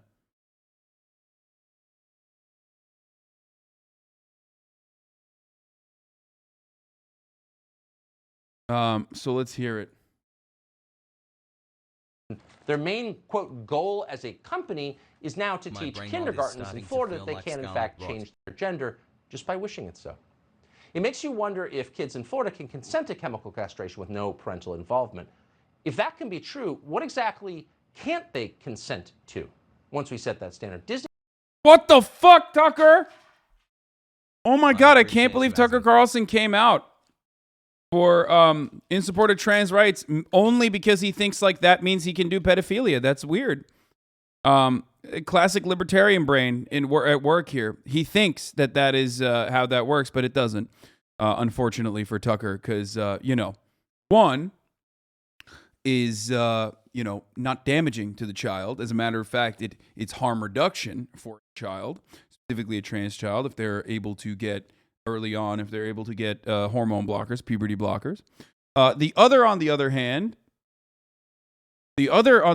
is just incredibly damaging. Pedophilia to the child is to the child's development. So sorry, Tucker, it's not going to happen like that. Okay. Also, no such thing, no such castration, no such chemical castration occurs. What a deeply, deeply disgusting way of describing a process that does not occur at all. Nice try, Tucker. You couldn't let that slide. You fucking pedophile piece of shit. You libertarian motherfucker. Disney didn't say, but maybe there's another agenda here. Nor did they explain their fixation on the sexuality of children. But it's worth pointing out that fun fact, once again, Tucker Carlson has quite literally defended pedophiles in the past. White supremacist pedophiles, of course, and have said it's not a big deal when white people do it. What's going on? This used to be a country that stood for something, where white people were allowed to marry children. Obviously not the Pakistani or any of the other brown countries that want to do similar practices. When it's happening there, it's barbaric. But when it's happening here in the imperial core, conducted by civilized, Christian, white people, well, then that's completely acceptable. But America wants you to stop that. Our founding fathers also engaged in these acts, at a time when these acts were considered appropriate and actually celebrated. What's going on?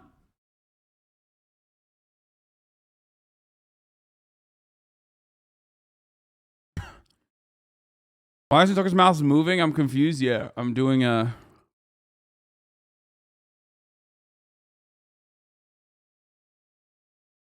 For the record, the Tucker Carlson thing I'm talking about is 100% true. Who was the fucking guy? He went to jail.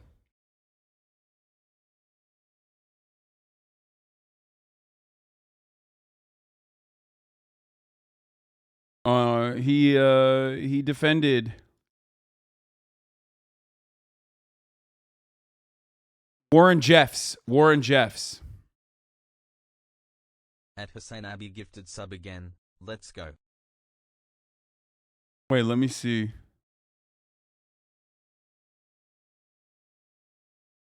Here it is. Here. This is not a mere cultural difference. No 13-year-old child can meaningfully consent to marry. In the United States, for the record, I agree. I agree with that. If an adult has sex with a middle schooler, we call it rape. But when government... So he said this, and then he turned around and he said, when defending Warren Jeffs, he literally said, here, hold on, let's play this out. Bureaucrats grant immigration petitions, they don't consider that. They consider only whether the marriage would be legal in the person's home country. Pakistan has a very different definition of marriage and of rape than the West does. Many Americans may not even understand how different. By sanctioning Amin's forced marriage at the age of 13, America became an accomplice to sexual slavery. I mean, other than going out to bat for Roy Moore, Tucker Carlson also famously said this. Sorry for how loud it is. He's not in prison for that. Warren Jeffs didn't marry underage girls. No, he's in prison for facilitation of child rape. Whatever the hell that means. That means he's in prison because he's weird and unpopular, and he has a different lifestyle that other people find creepy. No, he's an wow. Cult leader, white supremacist cult leader, who conducted multiple child marriages. That's cool. I mean, I covered this a long time ago.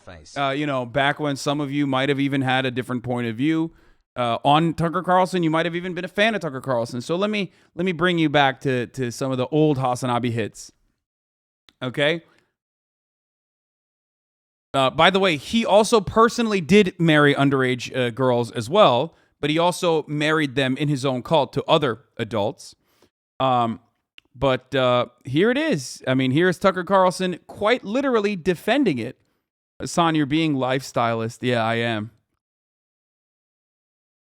As someone who, morally lucked into his positions around the, I guess I was morally lucky for a lot longer than a lot of the other people that criticize me, but this is some vintage Tucker right here. Other people find creepy. No, he's an accessory to the rape of children. That is a felony, and a serious one at that. What do you mean an accessory? He's got some weird religious cult where he thinks it's okay to, marry underage girls, but he didn't do it. Why wouldn't the guy who actually did do it, who had sex with an underage girl, he should be the one who's doing life? The rapist in this case has made a lifelong commitment.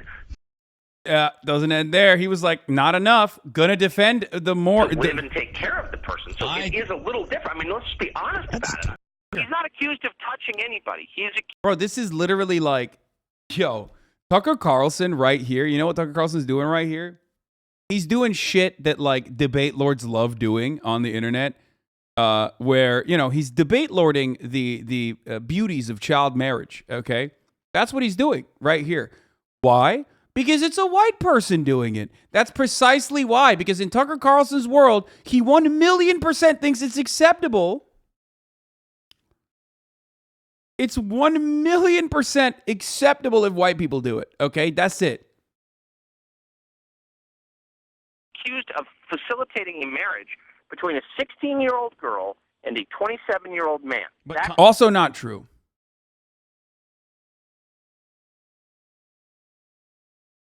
Also not true. That wasn't 16 and 27.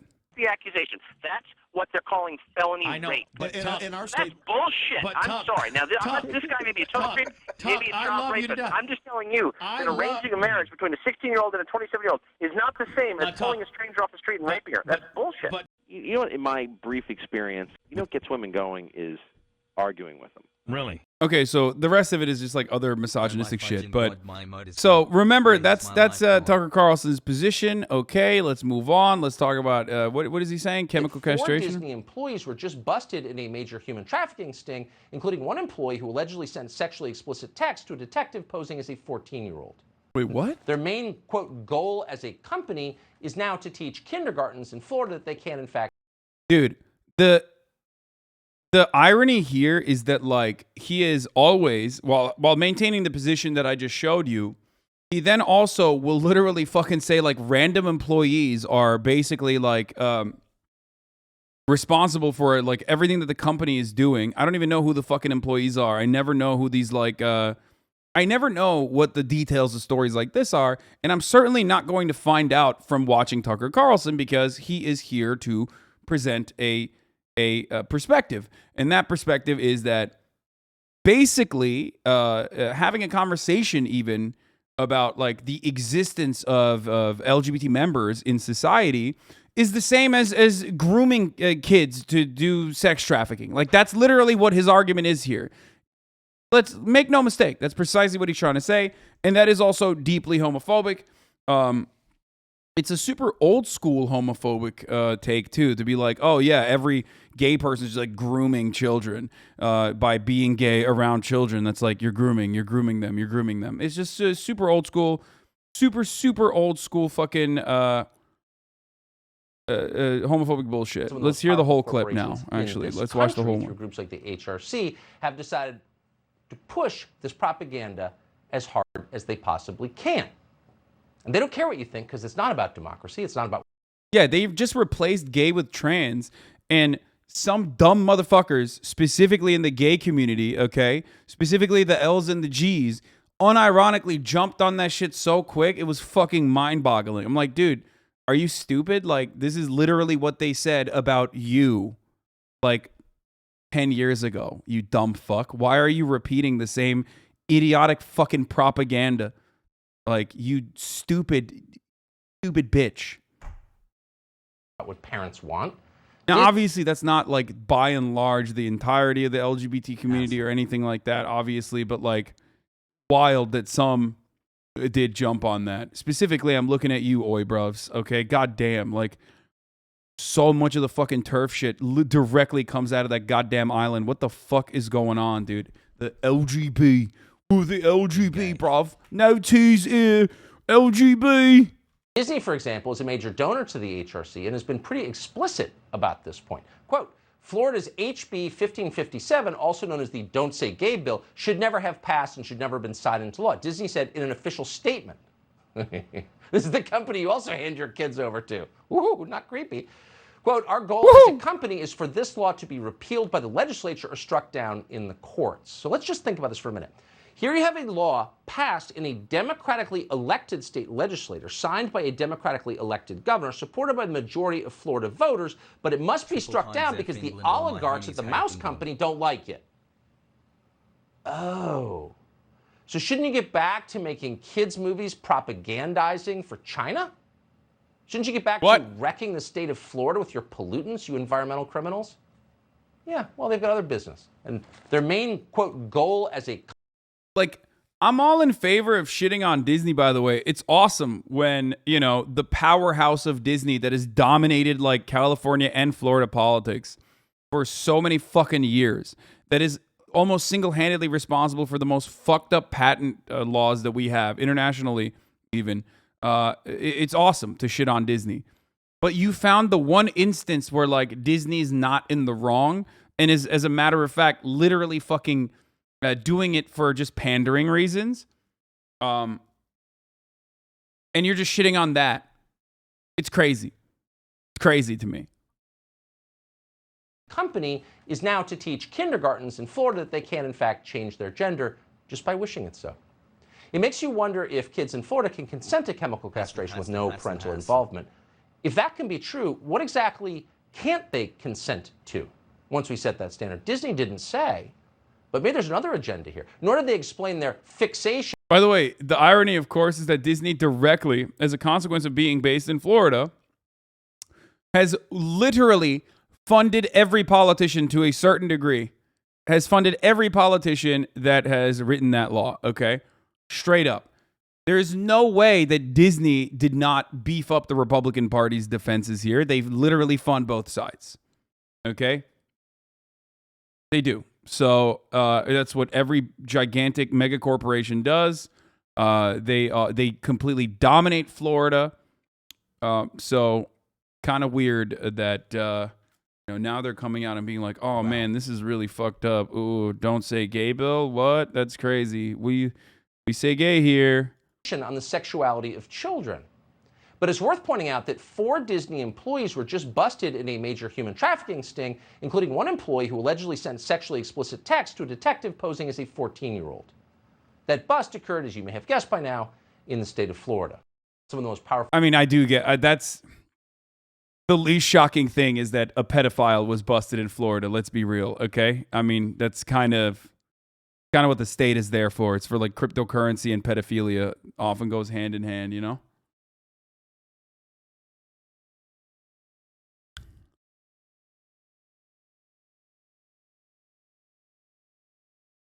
Conservatives on Twitter has weaponized online anti-pedophilic panic to latch on to knowing about gay and trans people as grooming somehow. Yeah. Yeah, it's really fucked up.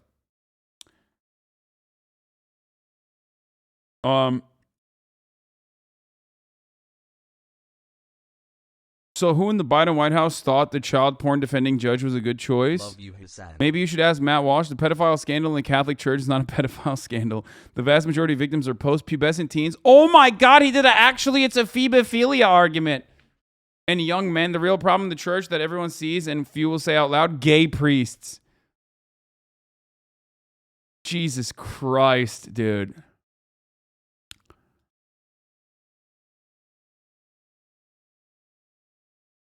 He ended up defending the gay priests, though, in a weird way, I guess. The gay pedophile priests, of course. So even then, he was like, actually, it's a phebophilia, so it's not pedophilia technically.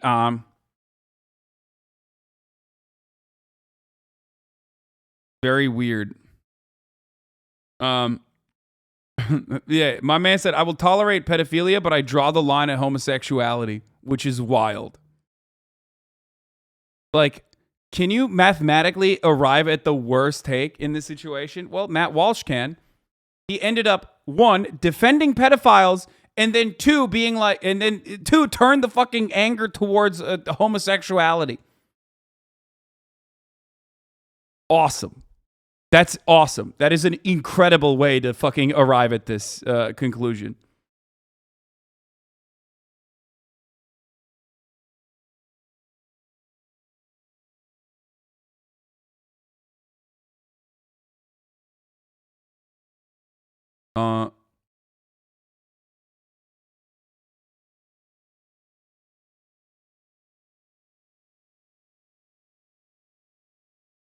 Give this man a gold medal in mental gymnastics? Yeah, he's great. Okay.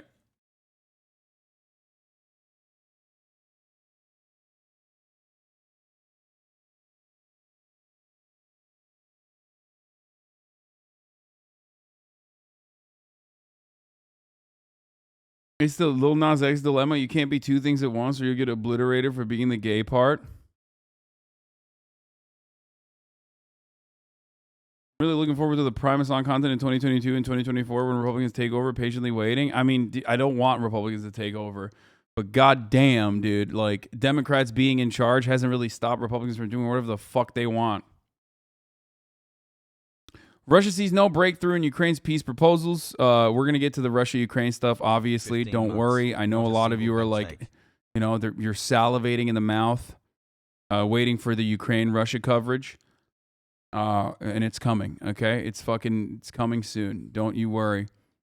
I don't even want to watch this Michael Schellenberger's solution for the homelessness in California, but all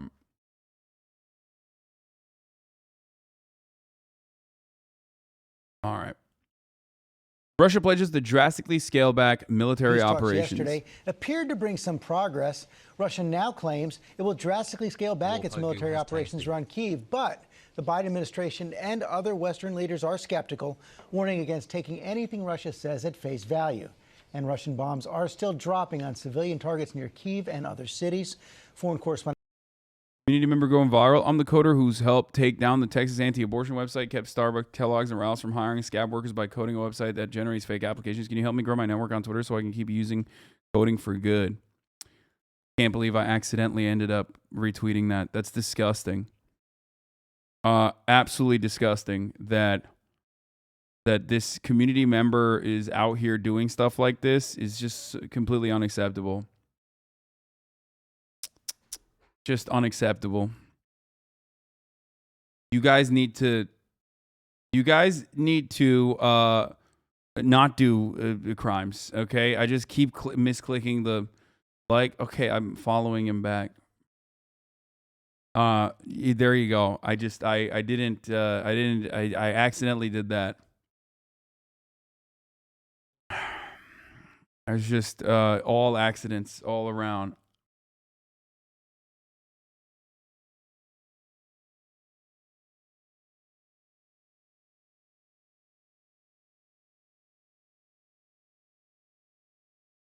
Wing nut. What? Ate lunch yet? Want to grab a bite?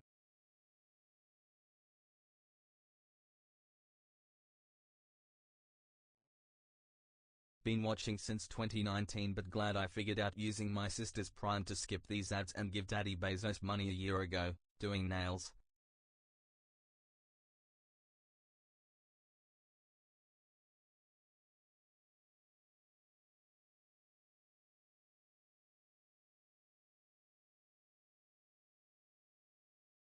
Amazing how that guy hacked my mouse. Yeah.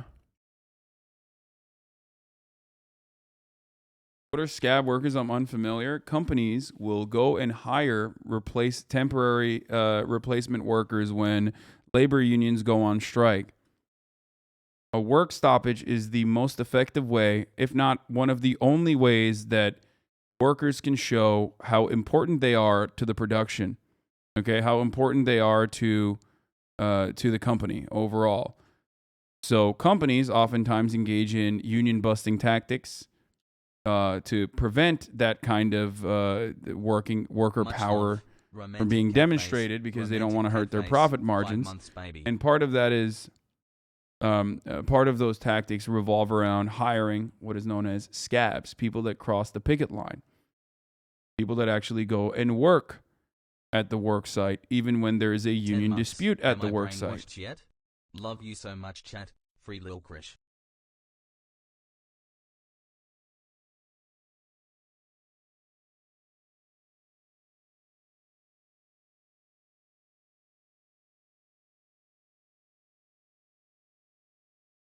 Okay.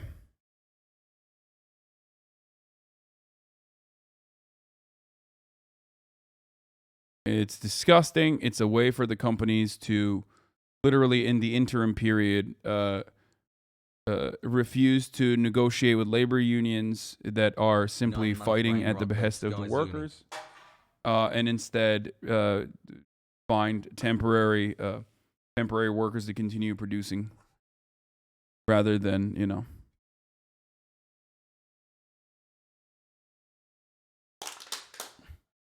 7 months, BB. Some more. Oh, wow. Some more news. You saw the video on unions and strikes? Oh, fuck yeah. That's cool. Previously. That's cool. Cody Shody.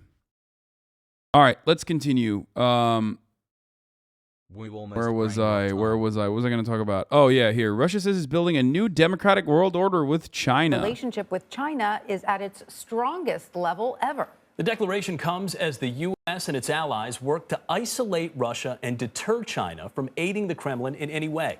Now, China has called for a ceasefire, Soviet, but baby. has not condemned Russia outright. Now, there is growing fear that Beijing could aid Moscow with weapons or help circumvent the Western-imposed sanctions. Joining us now is former Montana Senator and former U.S. Ambassador to China, Max Baucus. Mr. Ambassador, welcome. You bet, thank you. China seems to be playing its cards close to his vest, which is not uncommon for the Chinese. So what's your take on China's role in this conflict and its relationship with Russia?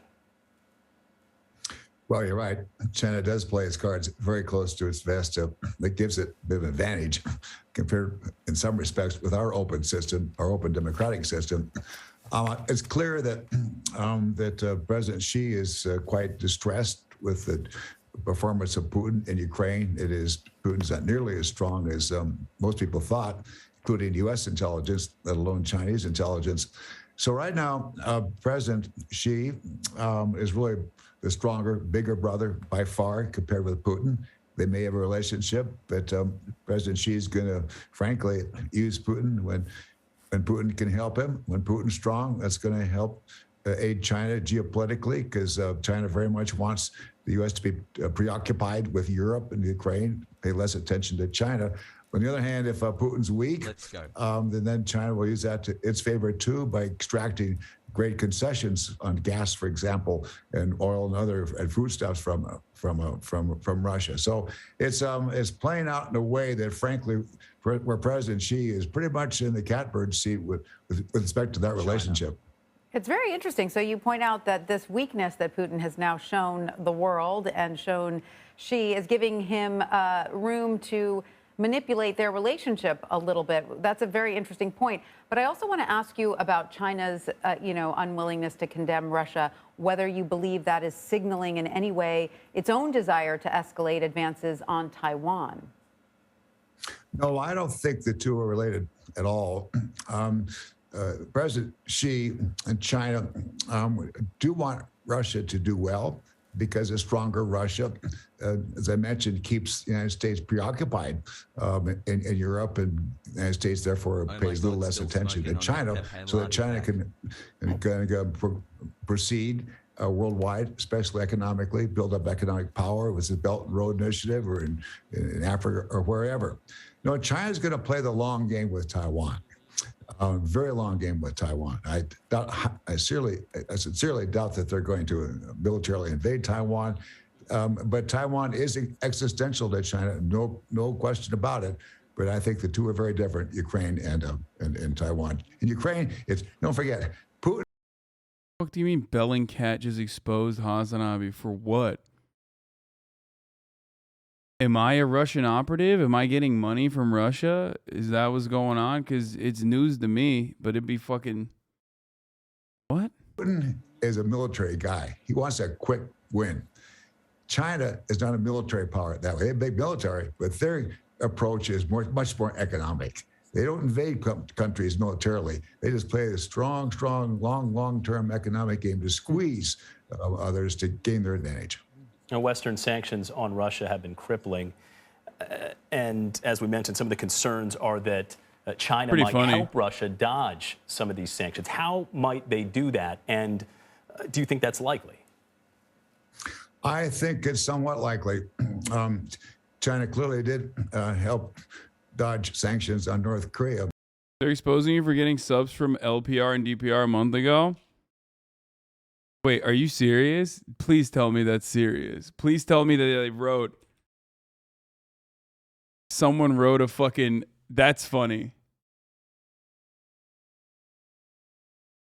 No shot. No, that's not real. You fucking liar. God damn it. You got me. That would have been so funny if they were like,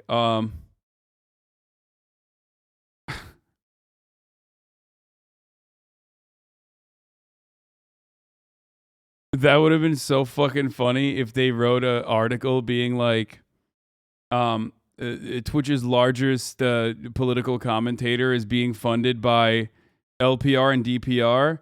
No, it was a joke. I wish it was real. God damn it, dude.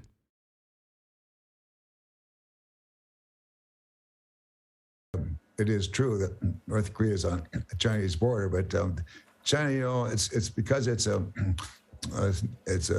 not transparent country, can find all sorts of ways to help someone they want to, even though it's not widely known. No, they could very well help indirectly help Russia gain the economic advantage that it wants. They're very clever, the Chinese. They're very smart. I think we Americans don't give them enough credit. We must remember, though, it's a different subject.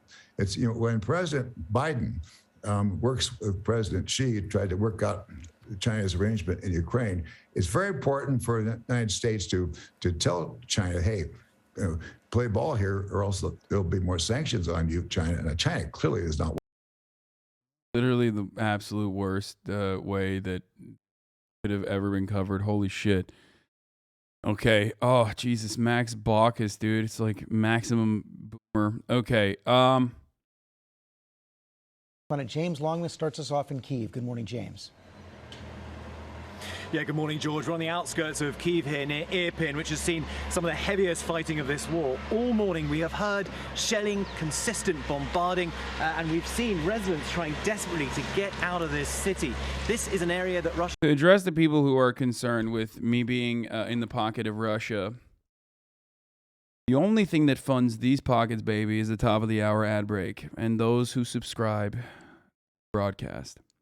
So unless you are yourself working in the Russian government personally and, you know, subscribing to me, then that I can't do anything about. But you are the only people who financially support this broadcast, like Champage2, gifting 5 gifted subs, allowing 5 people to no longer see the ads, and also, you know, funding me. I'm in the pockets of Big Champage2. Here's the 1 minute ad break now. It's coming. Twitch Prime is free if you want to avoid that ad break. If you have already used your Twitch Prime, you can use a $5 subscription.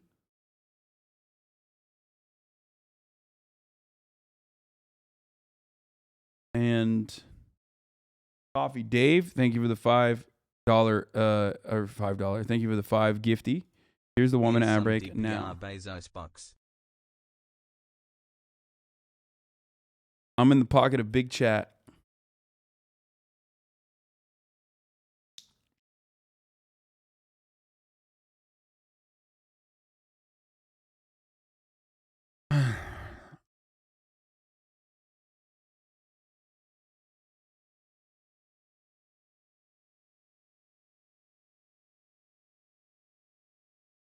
Hey, it's Putin. Sorry, I can't afford this month's sub due to the sanctions. Oh, man, don't worry about it, Pootie.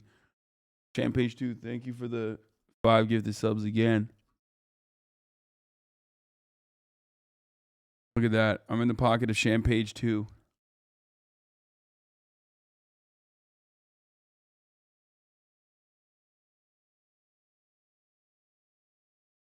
Okay. Russia says it will dramatically decrease combat operations. That is not what it sounds like.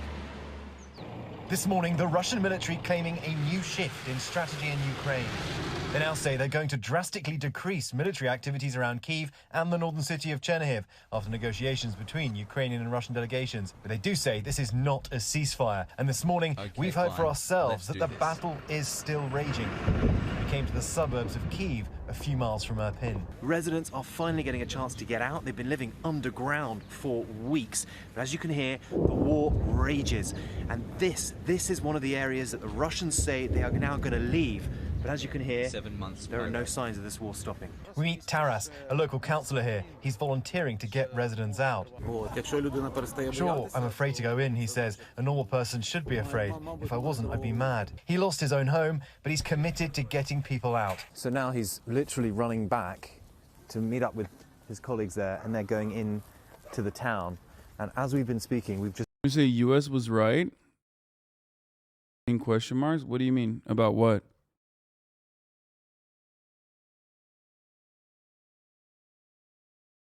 If anything, doesn't this show that the United States was wrong? I don't understand.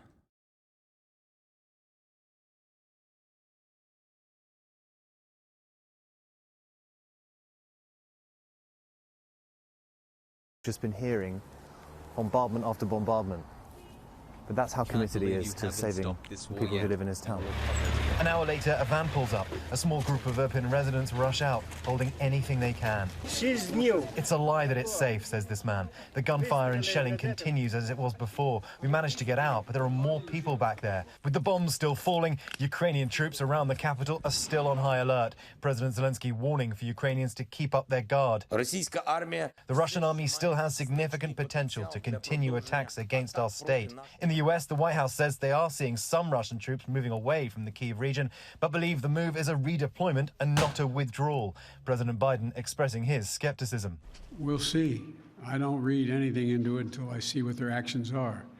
We'll see if they follow through on what they're suggesting. And the Pentagon warning the They're suggesting that they're going to pull back and refocus their efforts on the eastern region, saying that that was their ultimate goal, which was never to take over Ukraine in its entirety, never to take over Kyiv in its entirety. And the only reason why they actually ever moved troops towards Kyiv was to separate Ukrainian forces into two, having half those forces in the Donbass region, which is exactly what happened, and then the other half hyper-focused on doing rearguard territorial defense. Whether that was a lie or not, or whether they truly just wanted to simply take over the entirety of Ukraine or not, doesn't matter ultimately. Okay? It doesn't matter because that's what is happening currently. Like, what's happening currently is at least what they're saying, and what has happened currently so far is a either tactical retreat so that they can redeploy, which I don't know why, if that was the case, why they didn't just go in with a bigger fucking military. They have a bigger military. Or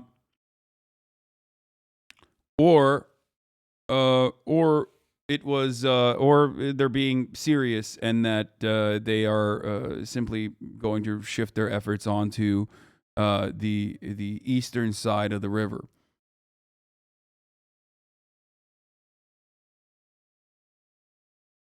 Ukraine news says there's no retreat. Russia lied. Shelling continues. I think that while they're in the process of retreating, this is the other part of it. Like, the shelling not only can continue, but could literally get worse if they actually fucking take troops out of the area. So now they could just like shell relentlessly. Swedish airspaces had two equipped with nukes on March 2nd because of NATO talk. What's your thoughts? Only a smaller fraction of the Russian forces did this maneuver. Most of them are being the Dagestan National Guard, since their command post was defeated a day or so ago. Yeah.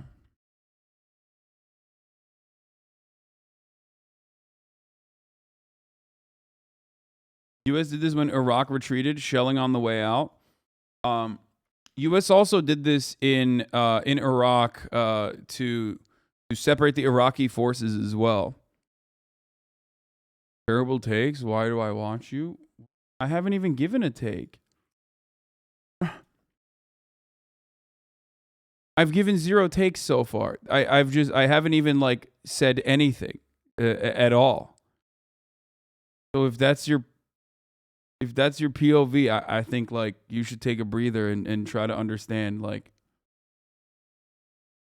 I think you waited, or you prematurely hit enter. I think. Like, there might be some takes you disagree with, but so far I haven't said anything. Just simply a retelling of events, unless you think that that's like, pro-Russia or something.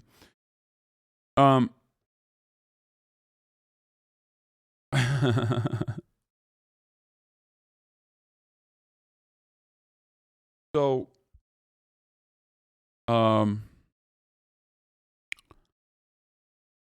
where was I? What were we talking about? Oh yeah, so they might actually just retreat so they can shell further. They might retreat so they can come back, and basically come back and attack harder, or they might actually just retreat because they are reshifting their efforts directly to what do you call it? reshifting their efforts to the eastern region where more than 50% of the military is there. But also remember that, once again, I've always maintained the position that this would be incredibly difficult for Russia, which is part of the reason why I said that it most likely would not have happened, okay? Because it would have been fucking ridiculous to like try to maintain a steady occupation of a country of 44 million people, some of which are heavily armed and also despise you. Okay? So,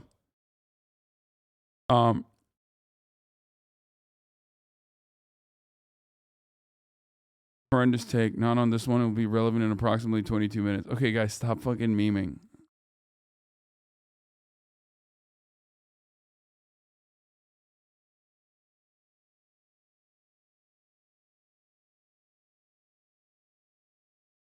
But so far as like, and you don't really hear this from news in the Western world for some reason, but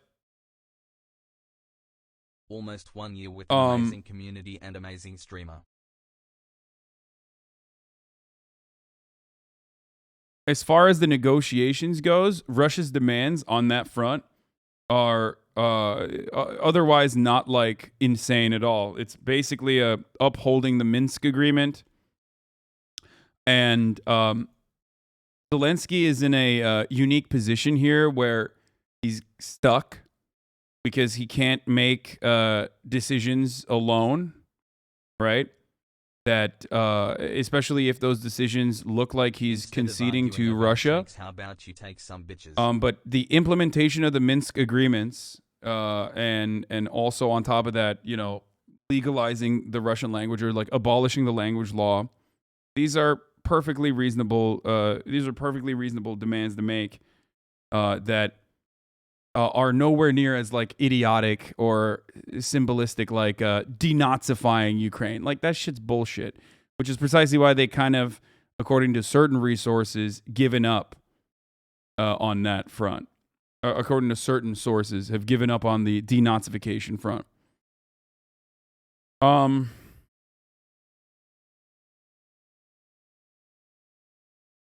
So they're pushing for neutralization commitments. No NATO.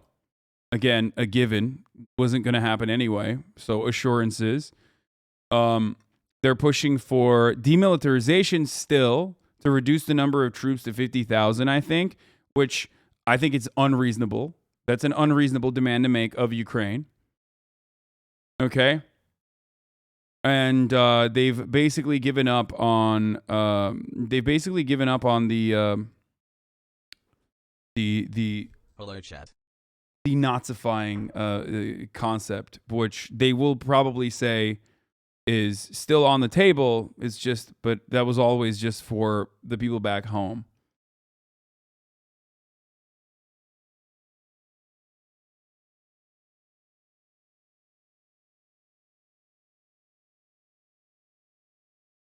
No reparations of any kind? No, they won't do that. The Russians may be moving these troops to escalate the war in other parts of the country. We all should be prepared to watch for a major offensive against other areas of Ukraine. Even after Russia's claim to remove troops from the area. But that's true. That is what's going to happen. Like they're going to probably increase the stress on the Eastern Front. There've been several new incidents of Russian shelling into residential areas near the capital. Each day the war goes on, more and more Ukrainians are forced from their homes. The UN says more than 4 million people have now fled the country and more than 10 million internally displaced. Those leaving Irpin this morning just add to those staggering numbers. Now, what we're seeing and hearing this morning just shows why there is so much skepticism here about the Russian agreement. For his part, President Zelensky... Denazification is more legitimate than a WMD lie. A lot of Ukrainian Azov Nazis are now destroyed. Dude, come on, dude. That's fucking bullshit. That's bullshit. It's not even just the Azov battalion that are like fucking far-right neo-Nazis, okay? Bullshit. Every country quite literally has Nazis in their military and in their police force and in their government as well. Like, there's no, we're denazifying fucking a country so that we're going to invade them to denazify them. Like, that's not a real thing. And that's never been a real thing. And I've maintained that position since day one. Like, people misunderstand when I talk about the Azov Battalion or when I talk about right sector. I'm fearful of what's to come for Ukraine and what our involvement has been in Ukraine, okay? Or our involvement historically in countries with right-wing paramilitaries and what has happened to said countries after our involvement is over, I guess. Well, not over, but after our involvement becomes more limited. Time and time again, we have done the exact same bullshit in countries. That's the only reason why I talk about the Azov Battalion, so that people understand the background and the historical context. I've never not once said that the invasion is justifiable, and I've never not once said that denazification is a justifiable reason to invade the country. I'm anti-imperialist and anti-war, so of course I am anti-invasion of Ukraine regardless. But it's a laughable idea to assume that it is actually for denazifying a country, when I time and time again have said you're only going to renazify a country if you fucking invade. So He wants security guarantees so that if Ukraine is attacked in the future, there'd be guarantor countries like the United States who would offer weapons and a no-fly zone, but we are not there yet. Hi, everyone. George Stephanopoulos.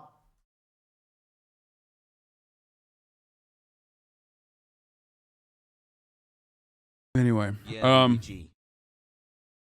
just into now the U.S. intel believes that Putin is being misinformed by advisors. CNN, Let's see. A view into U.S. intelligence about Russia. U.S. official says the U.S. believes that Vladimir Putin is being, quote, misinformed by his own advisors about how badly the Russian military is performing in Ukraine, as well as the crippling impact of Western sanctions on Russia's economy. CNN's Jeremy Diamond, he is at the White House.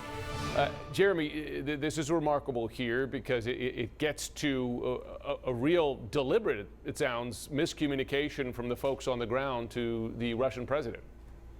Yeah, that's right, Jim. And one of the most salient examples of this, that this official pointed to, they talked about the fact that Vladimir Putin was misinformed about the use of conscripts, for example, in the Russian military ranks in its invasion of Ukraine. Earlier this month, one day we heard Vladimir Putin deny that conscripts were being used, and then the next day after that, we then saw the Russian Ministry of Defense say that conscripts were in fact being used, but that they should not have been, and even saying that the matter was being investigated for potential criminal prosecution. Now, this U.S. How would you deal with the Nazi death squads in Donbass if you don't think invading and killing them will work? First of all, the Ukrainian National Guard is not entirely comprised of Nazis, but that actually makes it worse overall because, like, it's just normal Ukrainian citizens that are cycling in and out of that National Guard that is literally fucking blowing the shit out of the Donbass region, right?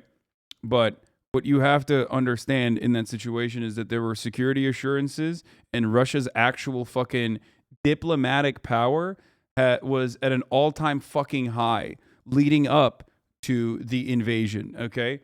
So all you needed to do in that situation, a level-headed, reasonable retort in that circumstance was to, do misinformation, or what people would call misinformation, and show actual realities on the ground.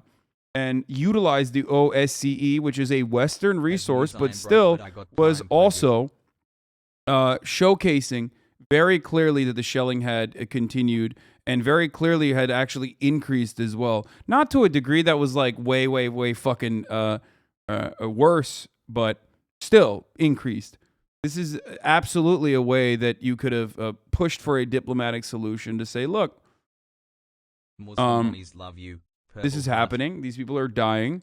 Instead of fucking, voting in your own Congress that like you're going to recognize the legitimacy of LPR and DPR and sovereignty of LPR and DPR, and immediately taking action and invading Ukraine, there were many different diplomatic avenues that you could have exhausted. Just like I always say, there were plenty of diplomatic avenues for the West to exhaust leading up to this part.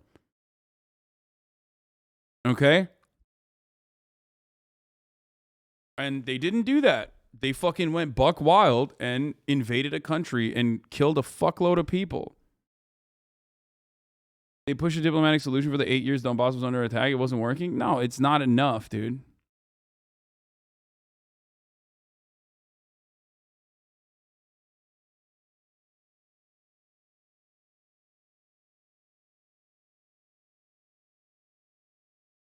And for the record, like,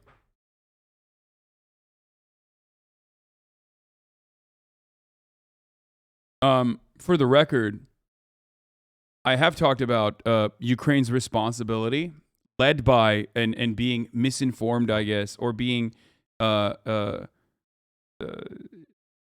feeling like a level of legitimacy to take even more aggressive action towards the Russian proxy war that was being waged, okay, in the eastern regions.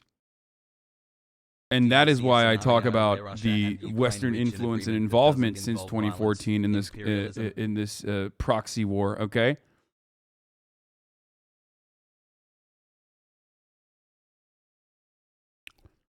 The Minsk agreement was disagreed on by not just Russia, or rather Russia's conditions on the Minsk agreement were not agreed on by Ukraine. The Minsk disagreement, basically, was the reason why there was no clear peace for any of the people that were living there. And always, the way to describe that is, look, I listen to Ukrainian analysts all the fucking time. I listen to people that are anti-Russia and pro-Ukraine all the time. Okay, I mean that's like 99% of the news right now, because all of the people that would even be remotely pro-Russia are fucking yeeted off every platform. Right? Makes it very difficult to do reasonable analysis here, but just the way it is. Okay. 12,000 died. It's not enough. HasanAbi, okay for you. Shut the fuck up. More people are dying now. So clearly this is not working either. Shut up. Shut your stupid mouth. Obviously it's not appropriate. And it's not even 12,000. It's 14,000 total. So. Okay. So.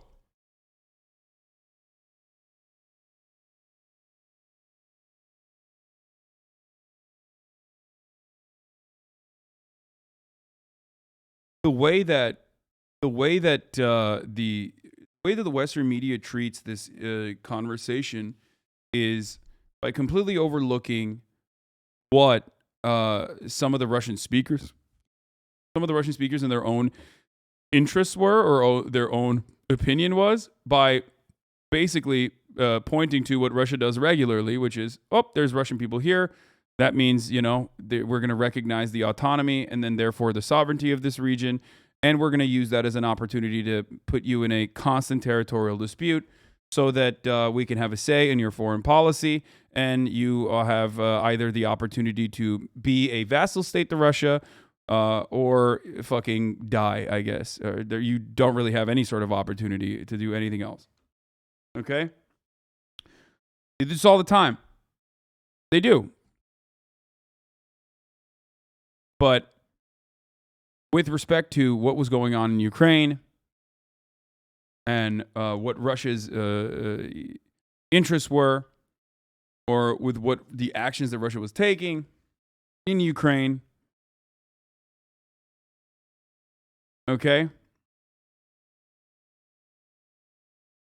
Russia's like the Russian involvement, or what people in Donbass that were ethnic Russians or said that they wanted to have any sort of autonomy. The way people describe that is by saying Russia just propagandized. They immediately turned off the Ukrainian channels and only Russian-speaking channels were available. And that was the reason for why the propaganda exists. And that's the reason why these people were brainwashed into thinking that they want to be a part of Russia.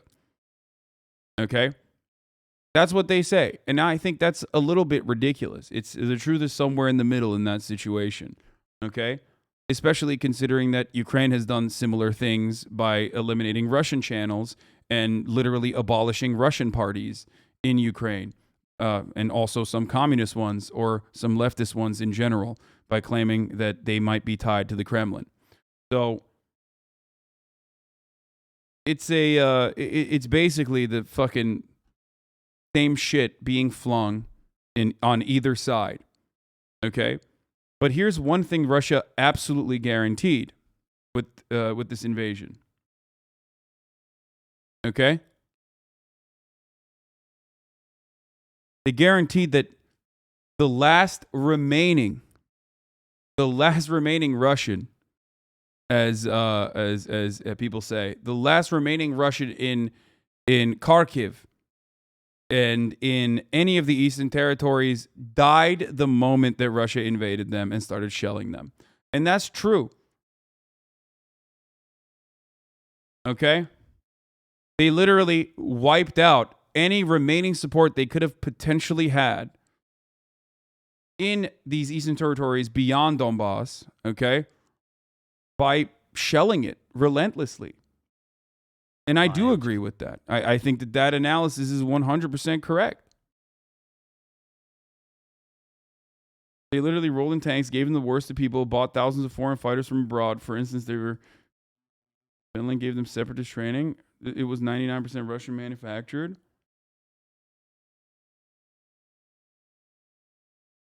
Russians are killing Russians. I mean, they're killing Ukrainians, and there are Russians that live in Ukraine. There are, like, people think that these two countries are super separate from one another.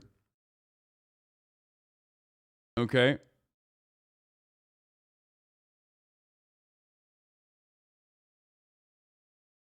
But what you fail to recognize that, like, these people have relatives on either side of the conflict. They have lovers on either side of the conflict. They have business on either side of the conflict.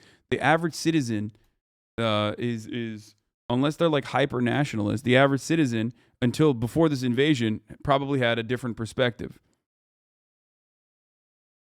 Thanks for being such a good dude, Hash. Also, blammo.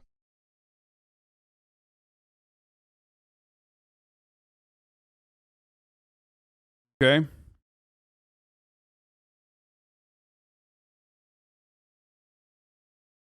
I mean, Zelensky speaks perfect Russian, dude. Like, why? What do you think?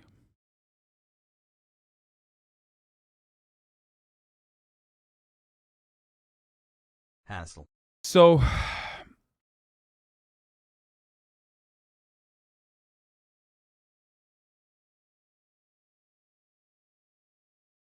years after the Crimea annexation already changed the perspectives of many Ukrainians inside and outside of Crimea. What?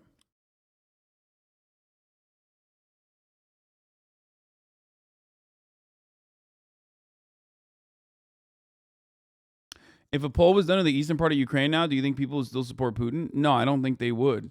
Also, there is no fucking just got rejected from there is no like poll to be conducted in eastern Ukraine currently, because there is no eastern Ukraine currently. It's just literally Russian occupied territory that Russia is mainly shelling. So I don't know how the fuck you would conduct a poll there. So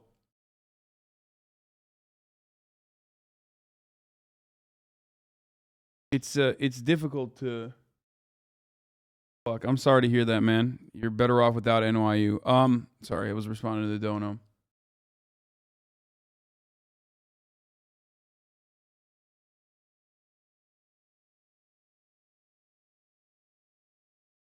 So now Russia's demands are coming back to a place that is similar to where it was before the invasion, with a recognition of LPR and DPR, probably with autonomy, probably within, I suspect, within the maintain its like maintain its status inside Ukrainian borders.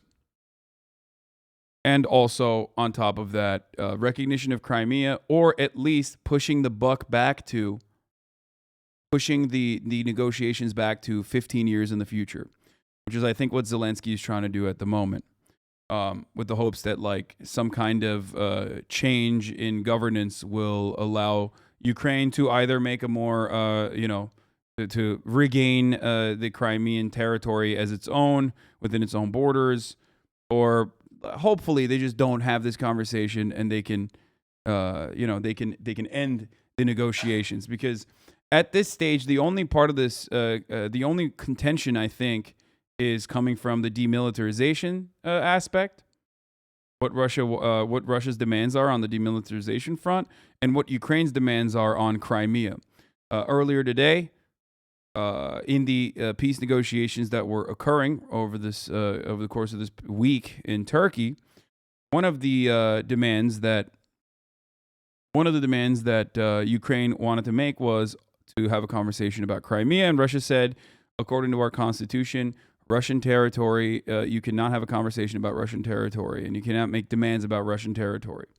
So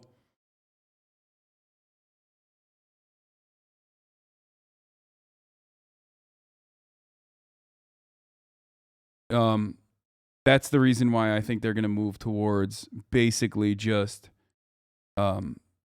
pushing the Crimea conversation 15 years into the future. Thank you, Champage2, for the 20 gifted subs.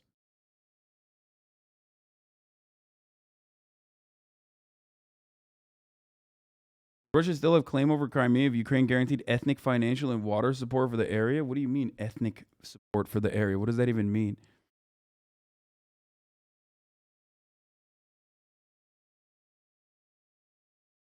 Did you see the news about Russia flying nuclear weapons over Sweden? I did not, but not surprised if they were, just flex nuts.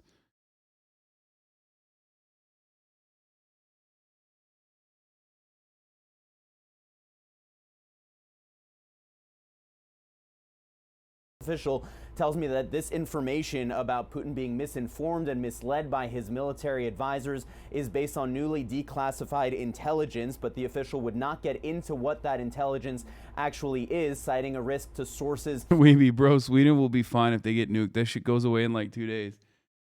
Oh, you've been watching some other content creators on YouTube, huh? It seems to me like you've been listening to some other content creators out here talking about how it's not a big deal if nukes are used.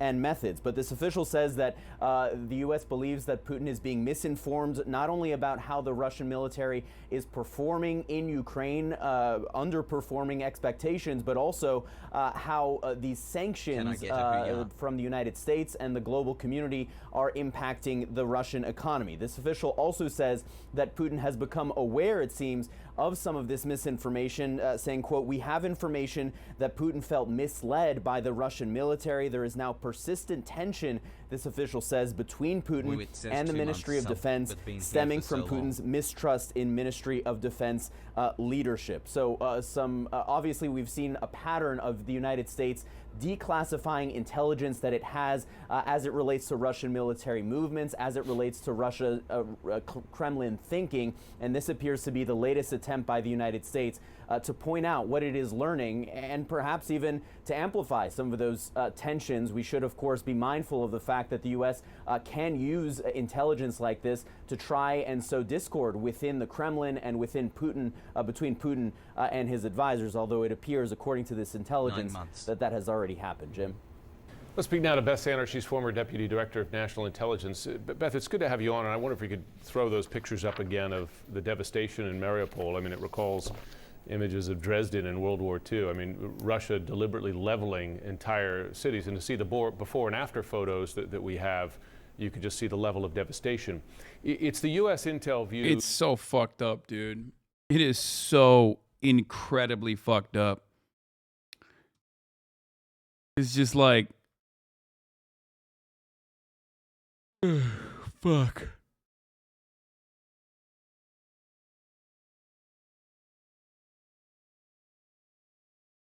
I mean, look, this is why, they did this in Grozny. Putin don't give a fuck. Yeah, this is why I'm anti-war. You know what I'm saying? Like, it's not for funsies, not to win debates or whatever. This is the reason. This is why I fucking am anti-war. Look at this shit. Months party on way. Today, that as Russia meets resistance on the ground and even withdraws from some positions around Kyiv, that it's going to increase, not decrease, those kinds of aerial attacks on cities. That's the Grozny playbook for Russia. Should we expect to see more of this? I think we should expect to see more of that, but two things really. I do believe that, because Russia has failed in its broad war aims of bringing down the government in Kyiv, they have to show some sort of new narrative for victory. And that narrative for victory has to have things on the ground that people can see. So that is about that land bridge of focusing on the southeast. But we should also expect that these bombardments will continue for two reasons. One is because they want to get the Ukrainians to offer better things at the negotiating table. They want them to come off of some of these demands. And it would be great for Russia if Ukraine was weak and unstable and unable to join the EU for decades to come. As we watch all of that, there's also this new reporting that Jeremy Diamond just brought us, that the assessment is that, and I'm reading this here, that Putin felt misled by the Russian military and that there's now persistent tension between Putin and the Ministry of Defense because he was given misinformation about how things are going in Ukraine. We've talked a lot about what a cornered Vladimir Putin could do, a Vladimir Putin who feels like he's been misled, right? And he's now coming to terms with the reality of what is not happening in Ukraine. How dangerous is that? And what does it tell you that this information has now been declassified? Well, I do believe that intelligence, we are seeing some of that play out in Russia with the arrests, the house arrests of the FSB officers in charge of foreign intelligence in Ukraine. So the head of that part of the service and the deputy. We've heard rumors about other military generals being somehow arrested or under arrest. There certainly is kind of a witch hunt. As a person familiar with Russian politics, I think considering Shoigu, the head of Russian Ministry of Defense, as someone capable and even willing to carry out a type of coup is insane. Internally, Shoigu has a reputation of literally handicrafts teacher, being the most loyal executive. He's been a part of Putin's inner circle for 20 years. Maybe there's some attempts at delivering some copium to Putin, but no type of sabotage whatsoever. This assessment I agree with as far as everything I've read about Shoigu as well, is that he's a bit of a big pooty poo guy. Loves him. Shows him his little trinkets, his wood crafts, or pieces of wood that he finds in the woods that he collects, and that he's a bit of a pussy too.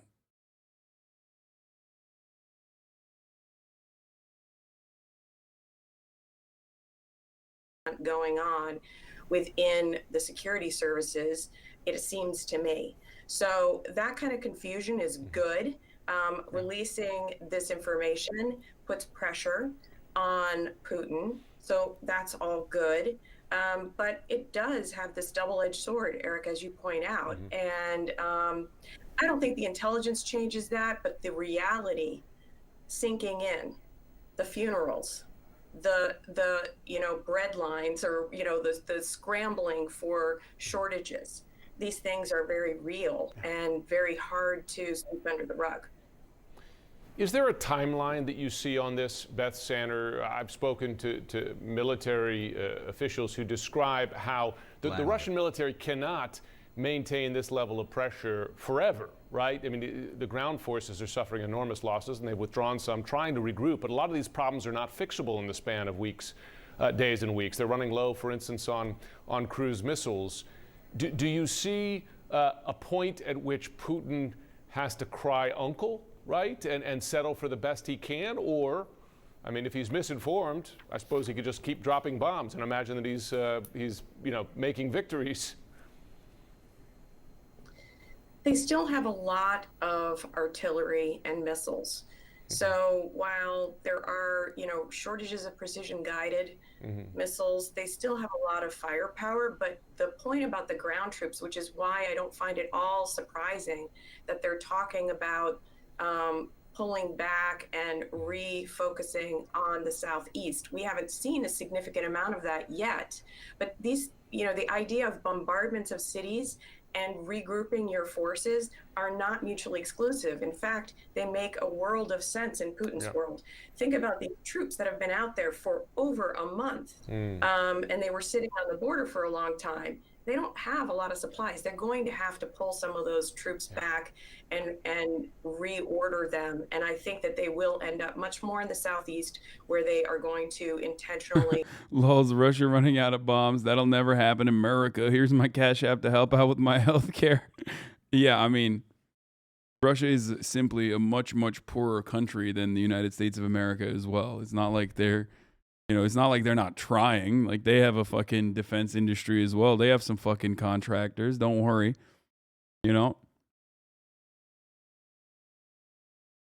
But you're right. You know, we can get one if you want. The only way you're gonna get insulin is if it's like I don't know, trapped inside of a Hellfire missile that hits your family. Dude is on TV giddy because the optics don't look good for Russia while Ukrainians are being bombed. Yeah. And even, yeah, I mean, Russia's not out of bombs anyway. That's not what's going on. Russian resources, of course, are not like American resources. Like, America can do shock and awe. Russia, for one reason or the other, didn't do it originally, but now is doing shock and awe in fucking Mariupol, right? But,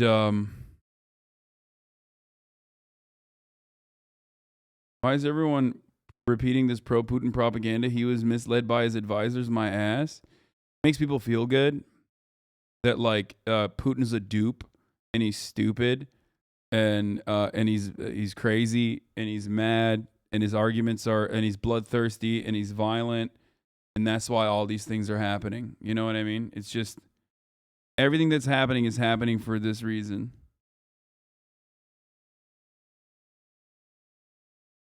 Try to solidify that land corridor and maybe expand. Bro, motherfuckers are saying he got like, he's doing steroids. That's why he has rage. What the fuck does that have to do with anything? It's almost like a fucking out for Putin's own personal like violent attitude. You know what I mean? People literally are like, he's doing Botox. He's doing roid rage. Like it's psychotic. Beth Sanner, always appreciate your insight. Thank you. CNN's John Berman reporting live from Lviv, Ukraine, and he joins us now with more from there on the ground. John, good morning. Yeah, good morning to both of you. Overnight, there's a wave of new strikes from long Russian COVID. He has forces long hitting COVID outside of Kyiv and Chernihiv. These are both areas where the Russians said they would be repositioning, reducing the scale of their military operations. Officials say they haven't seen that. They say they're under. Steroids amplify emotions and influence decisions, you silly goose. Dude, are you fucking insane? Like, you really think it's because he's using steroids? First of all, no, there's no evidence for that. He doesn't even look like he's using steroids. Okay? And two, it's psychotic to, like, literally arrive at that conclusion that it's like, without any evidence whatsoever, he's using steroids and that's why his decision-making process is fucked. What do you mean, dude?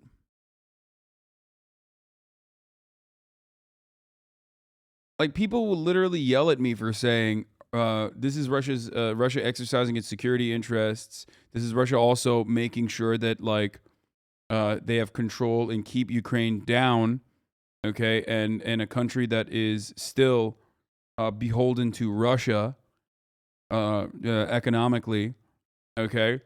And that they do not want a separate pipeline coming out of Ukraine to Europe that would end up hurting Russian profits.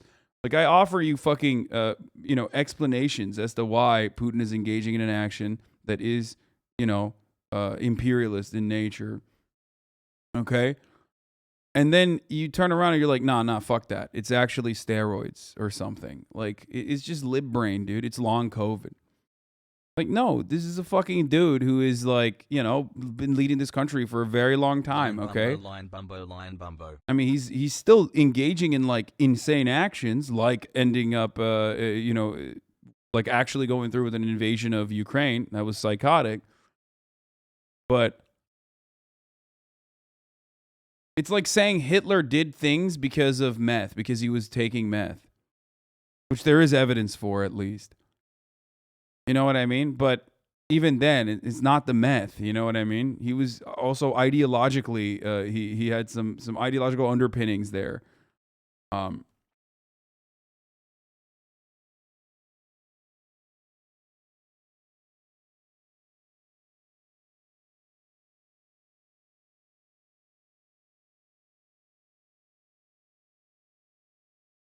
Fire. This morning, I actually spoke with the mayor of Chernihiv, and he told me that the airstrikes actually increased in his city overnight. This is yet another confirmation that Russia always lies. And they are saying about the reducing intensity, they actually have increased the intensity of strikes. Today we've had a colossal mortar attack on the center of Chernihiv. 25 people have been wounded and are now in hospital. They're all civilians. CNN international correspondent Phil Black here with me in Lviv. And Phil, we're getting our first look or additional look at some of the devastation in Mariupol. Yeah, that's right, John. So we know some of the basic facts, that Mariupol has been under siege for 4 weeks, that 90% of the buildings there have been damaged or destroyed, 90% of the homes, I should say. And we've seen some concerning images, but now we've got these satellite images that really put that in some context. This is what those sorts of statistics mean. They show not just individual buildings, but because of the high, wide bird's eye view, we see this whole area, whole neighborhoods, whole blocks in residential areas just simply gone, destroyed, in ruins. The damage is really extraordinary. It is difficult to imagine the firepower that is capable of achieving that. And yet, as we know, there are people that have been living there throughout who are still there, who are still cowering with no food, water, warmth, and so forth. Still around 160,000 people, we understand. That is a dire humanitarian situation, and it is ongoing, and there is no obvious end. Yeah, all signs that it's going to get even worse. Now, Phil, we've heard reports, including from some victims, that Ukrainians are being killed or injured by landmines. The presence of landmines around the country. I talked to one 15-year-old boy who said he lost his mother to a landmine. Now we have a kind of confirmation of that. It's an allegation, John, from Human Rights Watch, the respected international organization, which says that anti-personnel mines have been found in the east of Ukraine near the Kharkiv region. Found, they say, by Ukrainian explosives disposal teams. They make the point that Ukraine does not possess these weapons. It looks like they were newly deployed. Russia does have them. They are outlawed by some 164 countries which have signed a treaty condemning them. Could you explain why chemical weapons are a war crime and shelling people straight on isn't? I mean, it's just like landmines too. It's the long-term consequences that go way beyond. That go way beyond the immediate effects of conventional weapons. Preventing their use. Russia is not a signatory to that convention. Now, we can't confirm this. But again, I don't know. I don't know how the fuck. I don't know what the reason for putting landmines would be. I think I don't fucking know.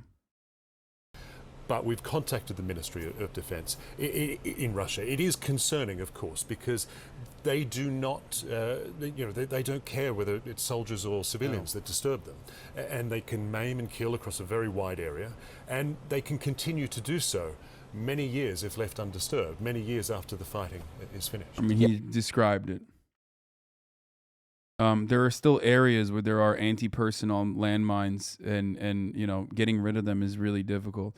When I was in London, actually, they found an old mine, literally on the fucking street that I was in, like in Chelsea. I was staying in Chelsea, and they actually had found a bomb, like an unexploded bomb, not a landmine, but I think like an unexploded bomb or some shit.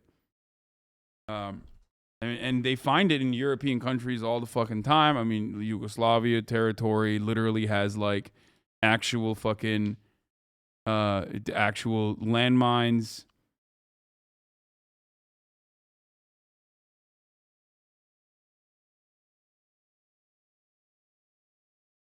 Yeah, they find them in Germany every week.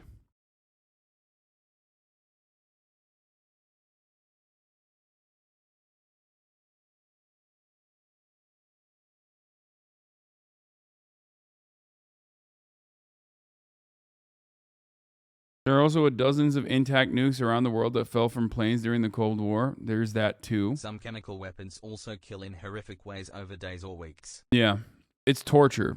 It's the difference between like there are rules, for example, when you get a prisoner of war, there are rules that you have to engage in. My relatives in Laos still fear of boobies for hundreds of years after the secret war. Yeah.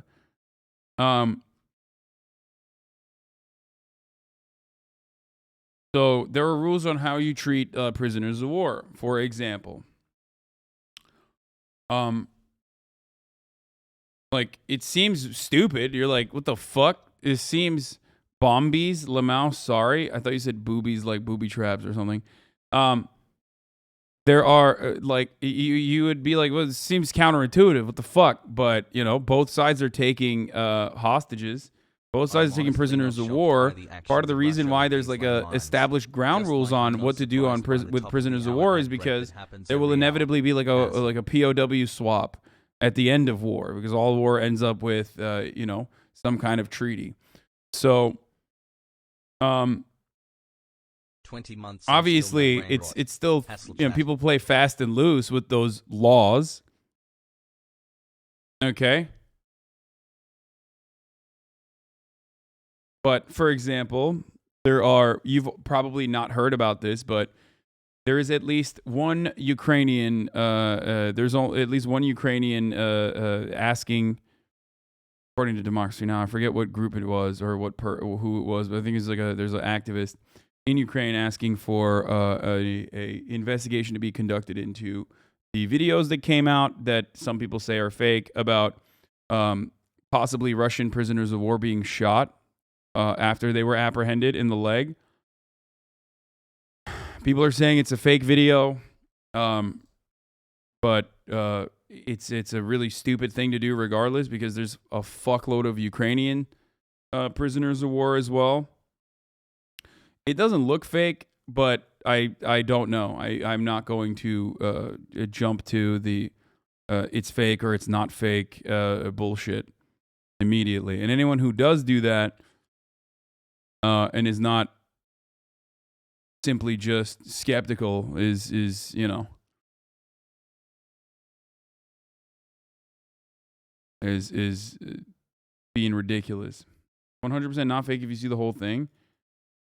Chemical weapons can cause massive escalation. Well, it doesn't matter if it's fucking fake or not, because people were saying the pole thing was fake. The Ukrainian rear guard, you know, putting people up on poles and shit. But that was literally documented from like Ukrainian telegrams that were celebrating it. So it wasn't fake. And now they're saying that it was actually appropriate. And then no one even covered it in Western news, because that's not going to happen. It's just the reality of war.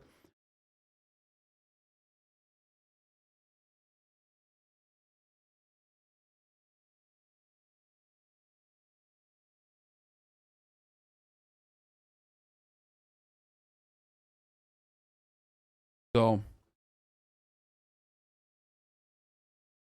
when you say Russian prisoner of war, do you mean held by Russians or Russians held by Ukraine? No, a Russian prisoner of war held by Ukrainians, or a bunch of Russian prisoners of war that were held by Ukrainians seemingly were shot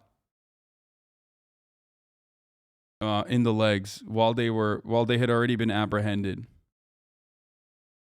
which is a you know, war law violation. You touched on it right there. Humane treatment of prisoners is the only way to not only encourage the fair treatment of your own prisoners, but to also encourage the enemy to surrender rather than fight to the death. Exactly.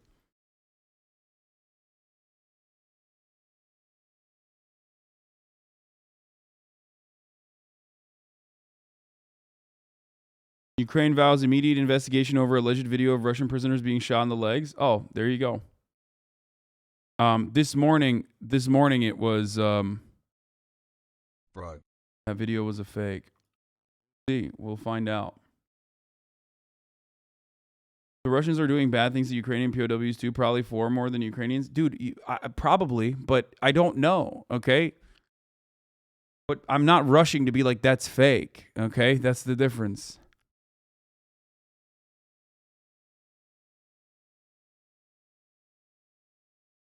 So re-examine what in your mind immediately makes you go, oh, that's definitely fake, or that's probably fake.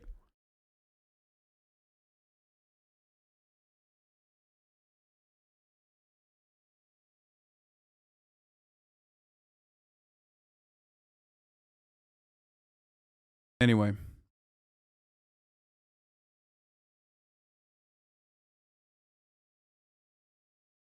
It's game over. We're in a post-truth world. Yeah.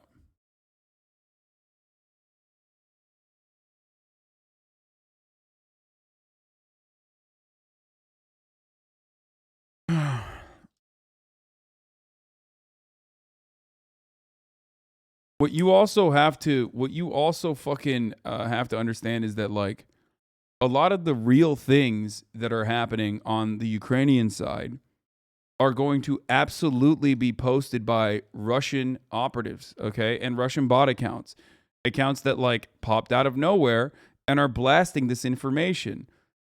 They're doing it so that they can at least have some kind of fucking, they can propagandize their position as well.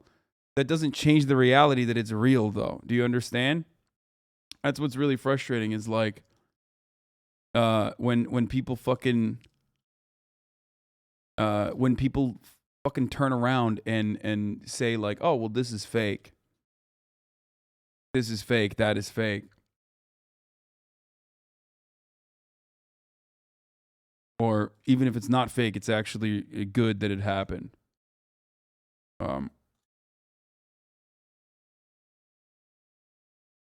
And ultimately, none of it matters, considering that, you know, Russia is still the responsible party here for invading Ukraine. And that's not just like a simple thing that I am brushing aside or ending with the end of my commentary. It's the beginning and end of my commentary.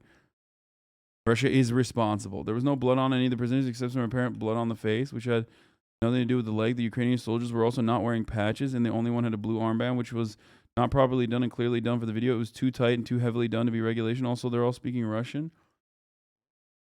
I don't think you know how fucking, like, I don't think you've watched enough, like, real snuff shit to understand what blood looks like. I think you think it's like Hollywood, if that's your approach.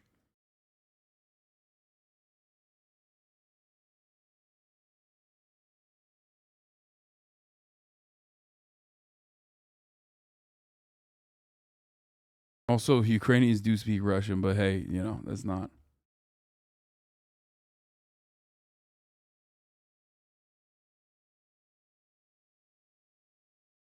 I got in here. I'm pretty sure the U.S. never signed on top of using anti-personnel mines. CNN calling them banned is kind of sus. I mean, it's the same with cluster munitions, right? But regardless, it's still unacceptable.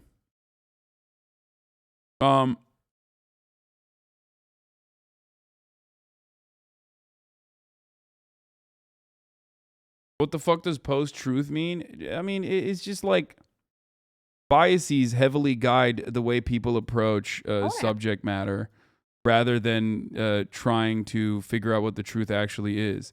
And that's only going to get worse when you got fucking, you know, when you're in war, when you got the fog of war, you know what I mean? It's just like,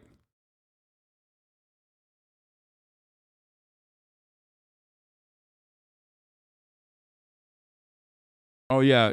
Germany did say that Putin agreed to keep the payments for gas in euros, by the way, for the short term. Gazprom itself is not subject to sanctions at this stage. And also, Putin has gone back on his original demand of getting paid in rubles. So there is that as well for those of you who are wondering what the update was on this part of the conversation.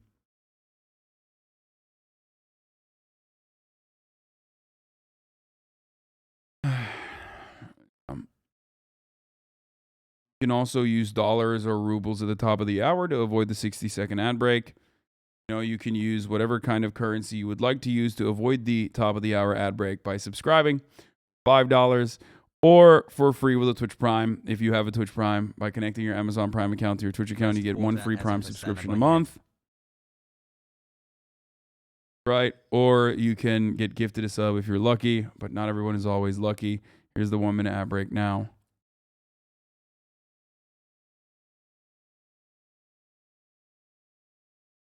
Pogo.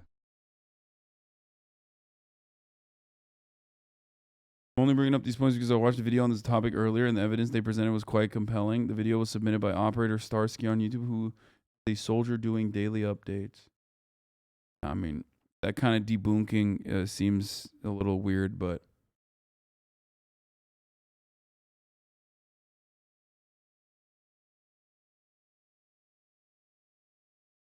Valorant Pro suspended for supporting the invasion.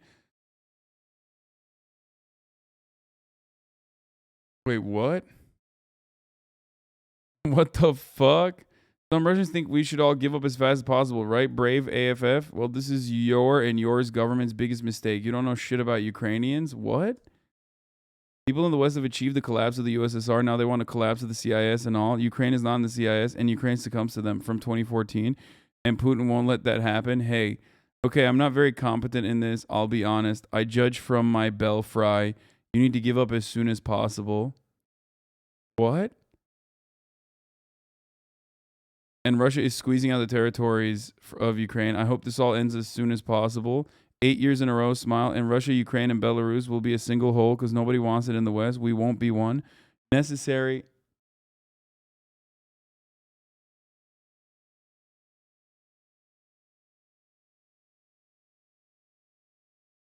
What? They want to divide us, set up against each other. Ukraine is an ancient power. Explosions, fighter jets are flying, sitting in the bathroom, afraid of every loud sound. Civilians will not be harmed, Putin said. It's not about civilians. It's not a full-scale war. A lot of civilians have already died. In the city itself, there are our troops, uncontrolled tornadoes in residential buildings. You answered. Are there our troops in the city itself? Bro. Homies think it's a Russian pro texting a Ukrainian girl.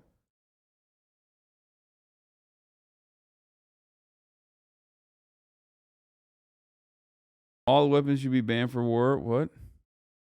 An English translation photoshopped over the Russian? Yeah, no, I get it. I understand. That's what's going on. So they banned them. Banned for private message? Texts are from February 24th, apparently.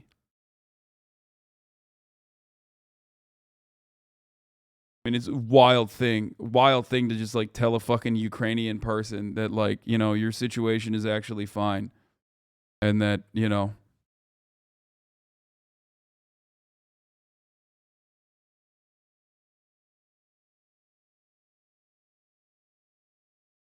not a joke. So many Russians are supporting Putin. They're donating money to support the war. Brother, I live in America. I know what happens when a fucking country goes to war, okay?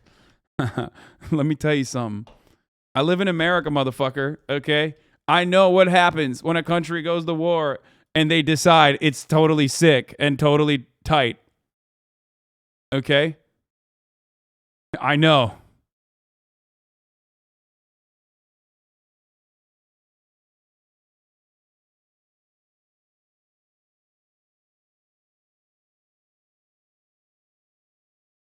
Um, 83% of Russians support Putin. Russia's support for the actions of the president rose by more than 10% compared to the figures in January. Source: Russia's independent sociological research organization, Levada Center. Yeah,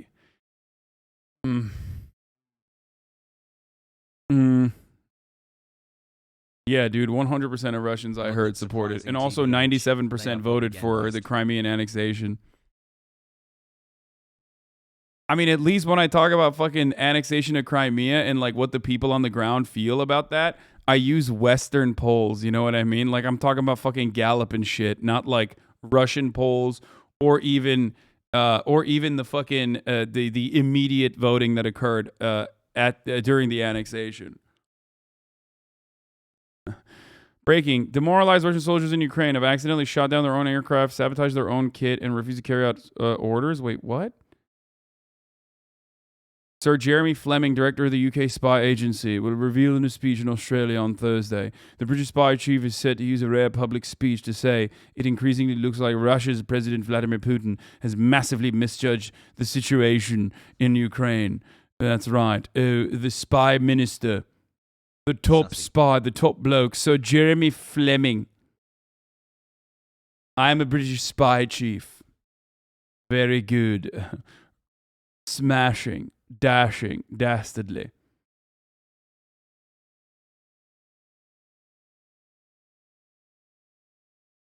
Levada Center is pro-Russian government as fuck since they got their ship pushed back in 2014.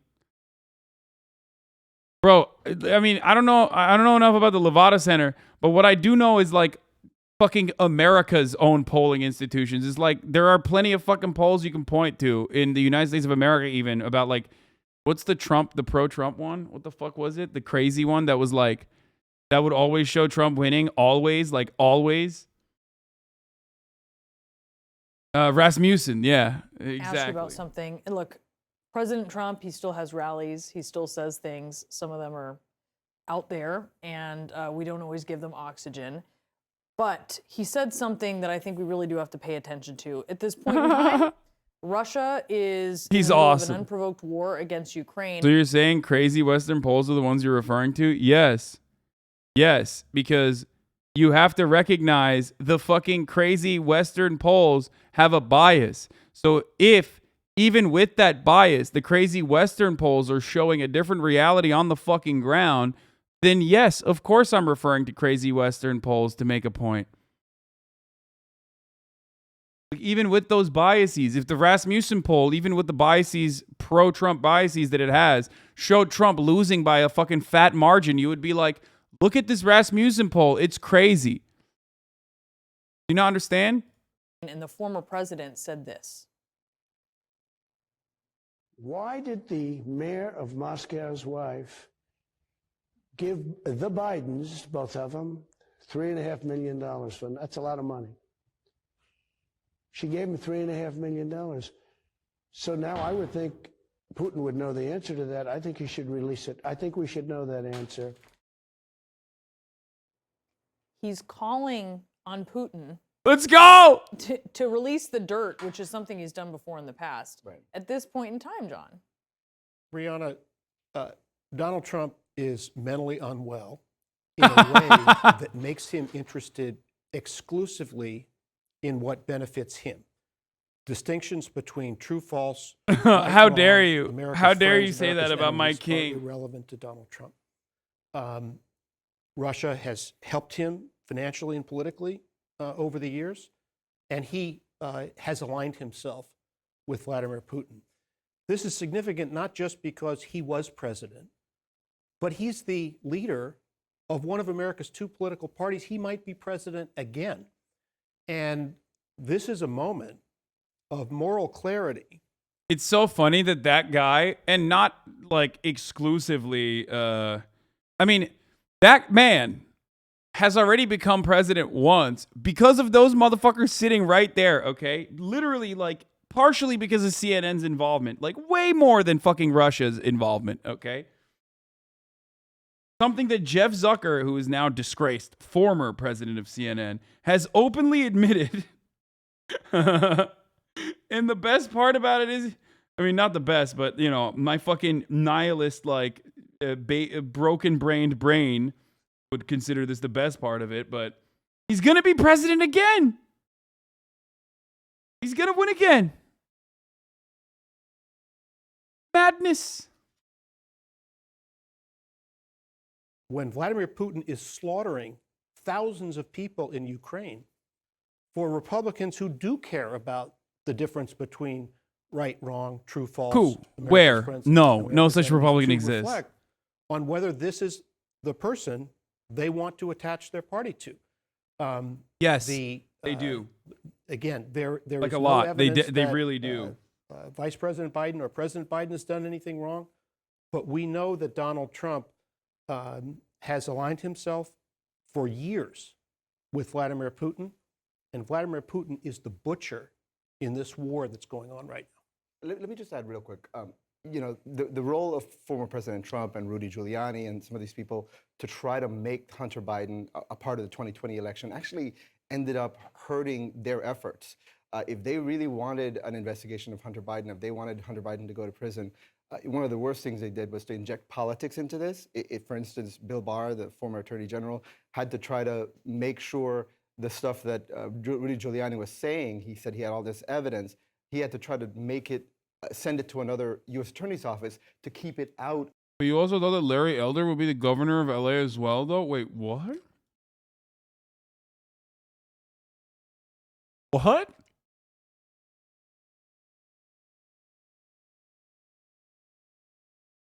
Governor of Louisiana?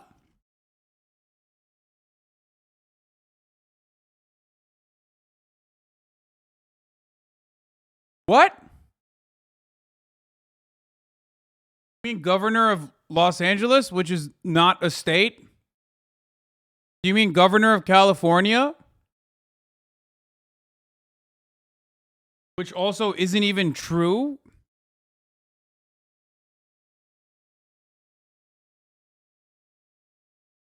The most intelligent HasanAbi hater.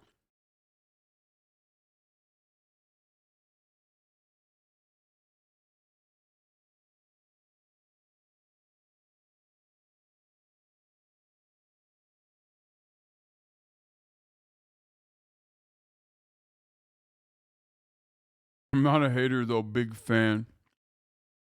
Yeah. Big fan who thinks I said Larry Elder was going to win. Of the realm of what he believed to be a legitimate investigation. So it's one of the interesting things about this is that they're so focused on Hunter Biden and in some ways have made it more difficult for this investigation to be untainted, for it to be legitimate, for it to be brought forward, if there is something there to be brought forward. Ironically, it may be more legitimately brought forward under President Biden. Right. And that is a pretty interesting point there. Evan, What? John, thank you so much to both of you. Ron DeSantis is... Bro, CNN is on crack, dude.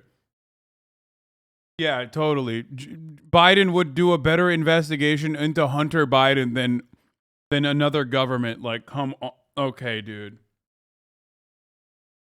3 months of dinner with Hasan. I mean, come on, dude. Anyway, the latest defense intelligence update on the situation in Ukraine, 30th of March, 2022. Find out more about the UK government's response. Hashtag stand with Ukraine. Intelligence update. Russian units suffering heavy losses have been forced to return to Belarus and Russia to reorganize and resupply. Such activity is placing... Fuck, I just spat out. PLP. Sorry. I got very, very European for a second. For Queen and for country, it's defense intelligence time. Russia is reorganizing its units in forward areas within Ukraine. Russia will likely continue to compensate for its reduced ground maneuver capability through the mass artillery and missile strikes. Russia's stated focus on an offensive in Donetsk and Luhansk is likely a tacit admission that it's struggling to sustain more than one significant axis of advance. A bit of nonsense simple as fam simple as. Spat. Oh, spat, bruv. Oh, spat. It's mental.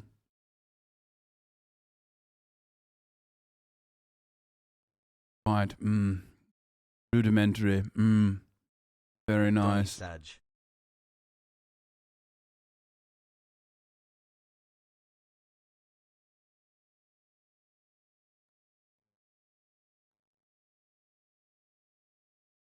Take a day off, even as a joke.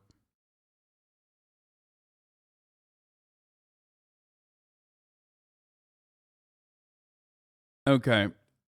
Member, a prolific, and Danny, you're an Academy member, a prolific producer. What do you make of the sort of controversy these days about the lack of diversity among this year's nominees? We live in, a country. We love America. It's a racist country built on the boards of genocide. And Danny, you're an Academy member, a prolific producer. What do you make of? I love him.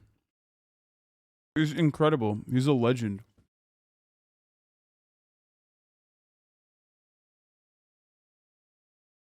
Let's run it back with louder volume. I just want to also remind everyone that Danny DeVito literally lives in like $100 million mansion, so suck my dick if you guys ever fucking say, oh, I love Danny DeVito, but I hate Hasan. The sort of controversy these days about, the lack of diversity among this year's nominees. We live in, a country. We love America. It's a racist country built on the boards of genocide. And Danny, you're an Academy member, a prolific producer. What do you make of accidental NSFW spam yesterday, Munkor?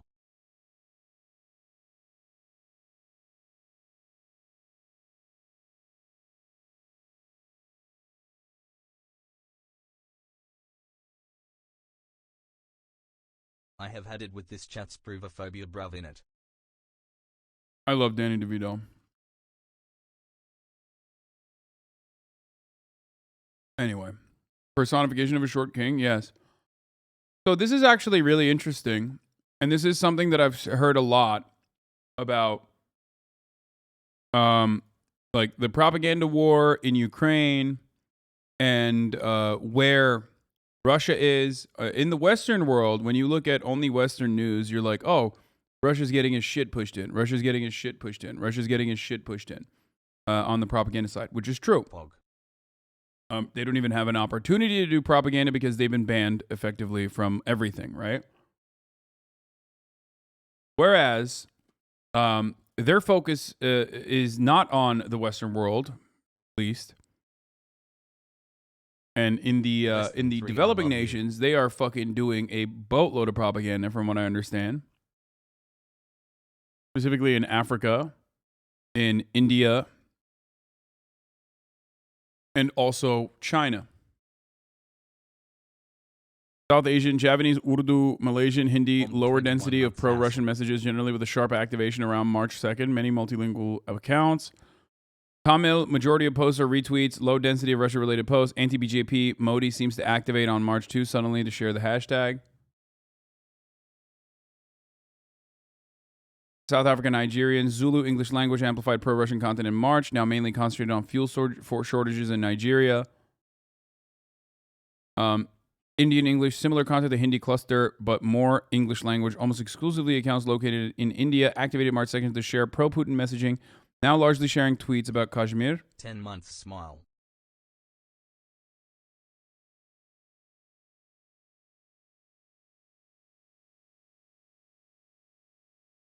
In Pakistan, Iran, Urdu, Sindhi, Farsi, pro-Imran Khan, criticize Western hypocrisy, NATO expansionism, and some anti-Indian posts. This is the kind of thing that the network shares, by the way, mainly an amplification network pumping small number of viral pro-invasion memes, largely around themes of Western hypocrisy, NATO expansionism, and BRICS solidarity. Ukraine should not be an agent of America, feeling bad for Ukraine innocent people. They have bin Laden. We must find them. They have nuclear weapons. We must stop them. They have dictatorship. We must help them. Chemical weapons was used. We must stop them. We need to protect the Russian people. Stop the war. So the Discord, yeah, I mean, obviously, the HasanAbi broadcast is where the messages are being amplified the most. So what's frustrating about this shit is that it's fucking true. I mean, the Russian side is bullshit, but like literally everything they're saying up to the Russian side is just true. You know what I mean? And the irony, of course, is that they're using, as I've pointed out many, many times, over and over again, is that they're using American propaganda. They're literally unironically using what America has said to justify America-style actions in Ukraine. How Russia supported India in UN, 1957, used veto power on Kashmir. Liberation of Goa, supported for Kashmir, supported on Kashmir. 2019, supported for Article 370. Today, India abstained and supported Russia. This picture of Israeli bombing Gaza will gather more retweets if we post under the label of Russia bombing Ukraine. Somehow Ukrainian lives are more important than Palestinians. This is a fact that nobody wants to accept. Hashtag NATO, hashtag stand with Russia. So the issue is like, that doesn't change that it's real though.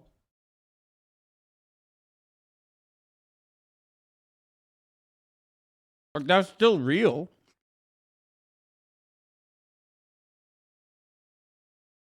So the problem is,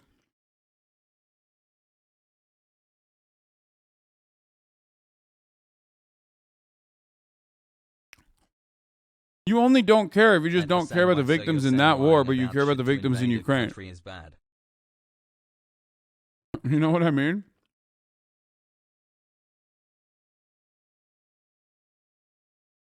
And the frustrating part about it is that people don't see that while I don't stand with Russia, Hi, Hasan. I'm not going to sit here and fucking turn around and act like real things are no longer real. You know what I mean? Like, I'm not going to fucking change my position on like the morally abhorrent situation in Afghanistan or Gaza or anything like that.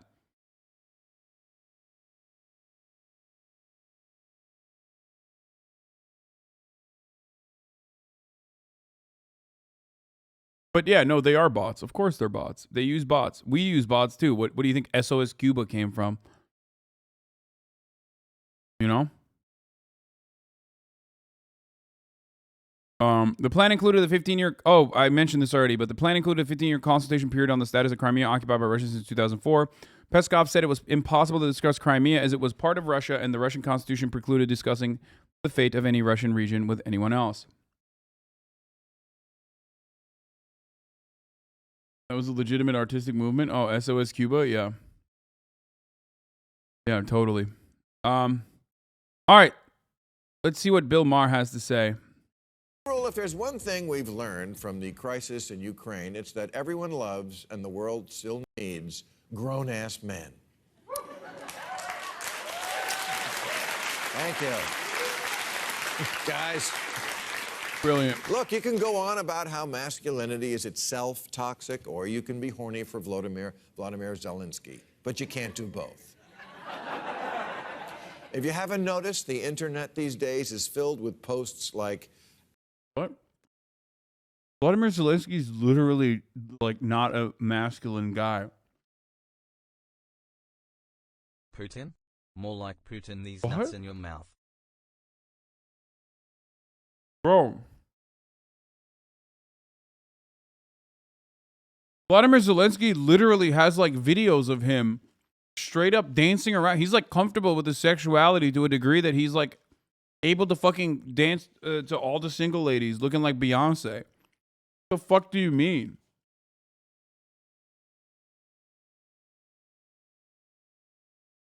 What kind of stupid take is this?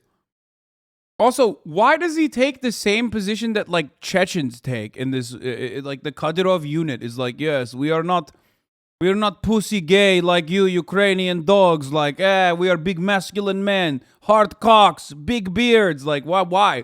Why is Bill Marr taking that attitude? every woman in your life now has at least a small crush on Zelensky, and there's absolutely nothing you can do about it. If I'm being honest, Zelensky gives me a lady boner. Badassery is sexy as fuck, and I want to bang Zelensky. Could it be that as much as women may want to create the perfect man, there's always going to be a little bit of toxic mixed in with our masculinity, and no amount of training will turn us into your favorite Twilight character? To say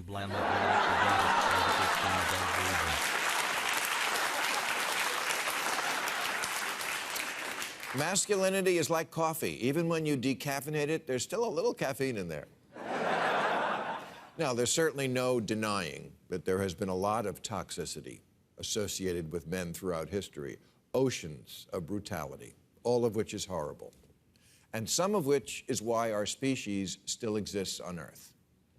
There are brave women fighting in Ukraine, but the images of people fleeing all seem to be women and children, while every able-bodied man in Ukraine is sticking around to fight and maybe die. What?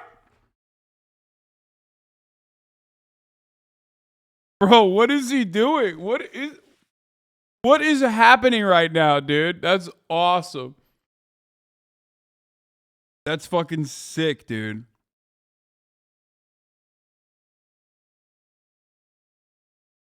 Real MRA shit right here, dude. What about men's rights, huh?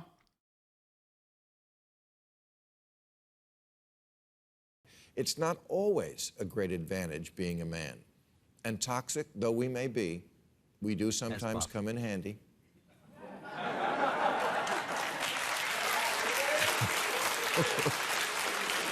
As much as you may not want to admit it, there's a direct correlation between all these lady boners for Zelensky and the fact that he's what people used to call a man's man. He can't. Bro, what is he talking about? First of all, I see two comedians on screen. One who stood behind and actually defended his country, and the other who 1,000,000% wouldn't, okay? So there's that. The idea that, like, oh man, it's a manly trait and I would totally do that, like, shut the fuck up. No, you wouldn't. And I wouldn't either, I admit it, okay? There are things I would fight for. I don't think this would be one of those things, okay? So there's that. And two, again, Zelensky is incredibly in touch with his feminine side. So what the fuck is going on here? Like, what does this take? He's like not some fucking super hyper masculine like alpha guy refugees? at all. He's literally like, he dresses up with dresses all the time. And there's nothing wrong with that. Can't share right now. He's killing Russians. Turns out after 200,000 years, there's still a lot of another tribe is coming to kill us. And when that happens, you want a little big dick energy.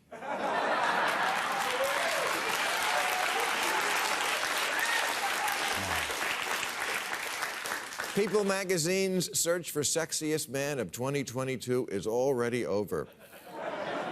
Last year's winner was cuter, but this guy gets women actually hot.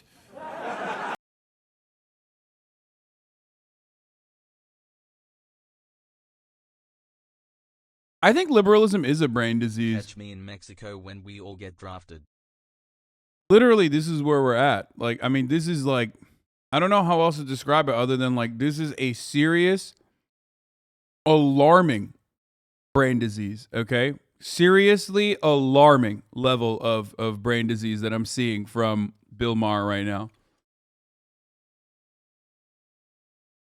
Or maybe this is his way of just like advocating for a no-fly zone over Ukraine and nuclear holocaust so we can end it all. Because every other word that I hear from him talking about how much he wants to fuck Zelensky and whatever the fuck makes me also advocate for nuclear warfare. You know, I'm good.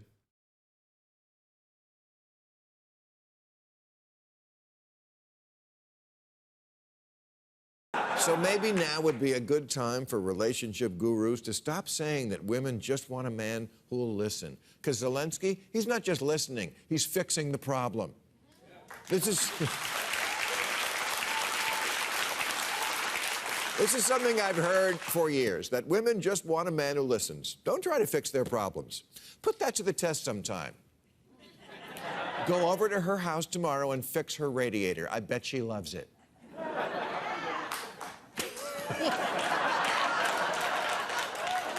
When there's a noise downstairs, someone has to go into the dark. And most women, yes, still want a man to do it. And if he doesn't, or can't, or won't, it's not sexy. Ooh, a guy who can't perform. I'm melting. No, you want the guy who says, I don't need a ride, I need ammunition. Because I'm John Wick.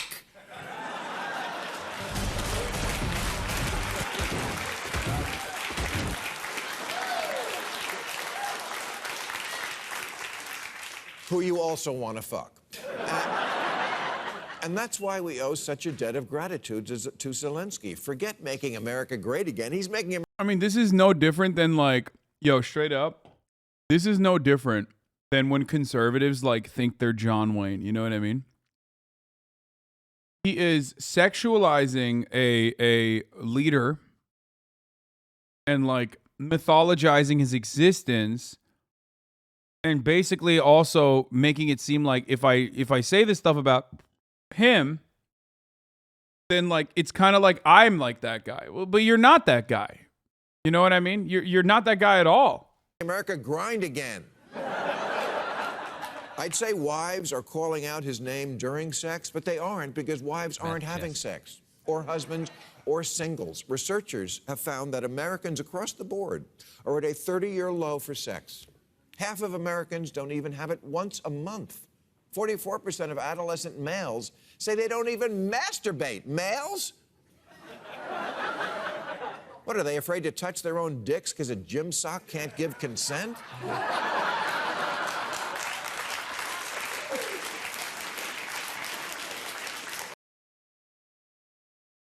Wait, did he just say we're at a 30-year low for sex because men can't rape?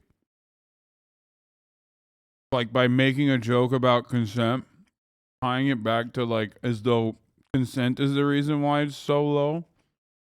Hi Arjan, congrats on the ignoring the haters arc. Hope it goes well and don't pull up my chat history.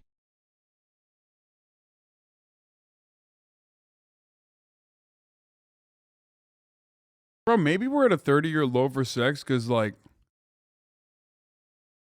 there's no job security. There are no assurances. Life is only steadily in decline. And that people are living with, like, 11 fucking roommates in cities, working 9 to 5 to 9 to 9. Like, I don't know. I feel like our conditions are probably a part of that.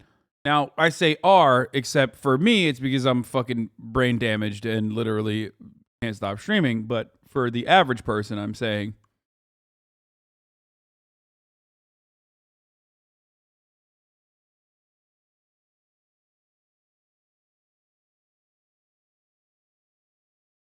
I think maybe that could have part of it, part to do with it, you know? Also, I don't know, 2-year pandemic. 1980s, American men have literally been losing their testosterone, with average levels declining by about 1% per year, along with declining sperm counts.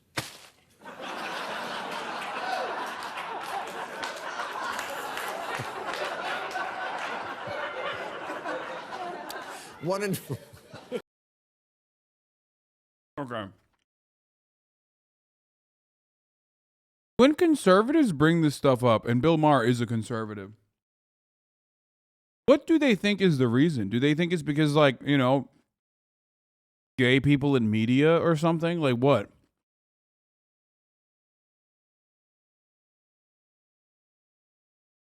Or does he think that, like, there is probably some other underlying structural reason for it?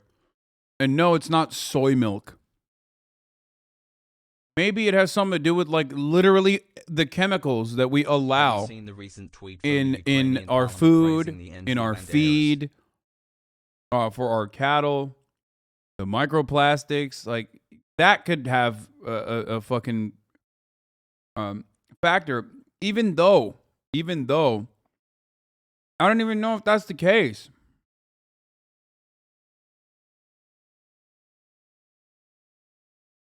America's birth rate is going down because we're suffering from a lack of kursi due to electric cars. Declining sperm counts.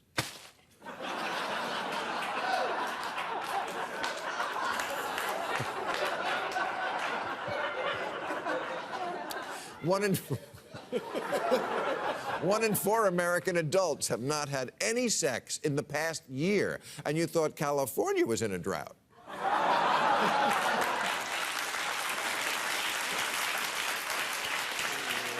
The question is why? Why this sex drought? Well, I think the answer might be that men are such pussies now that actual pussies want nothing to do with them.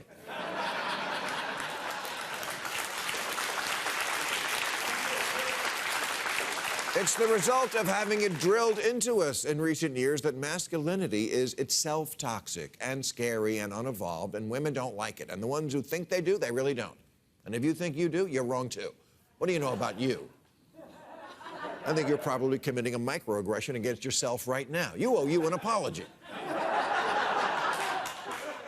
Even the act of just asking a girl out is now seen by many younger people as overly aggressive. There's a feeling that the attributes traditionally characteristic... Where? No one thinks that!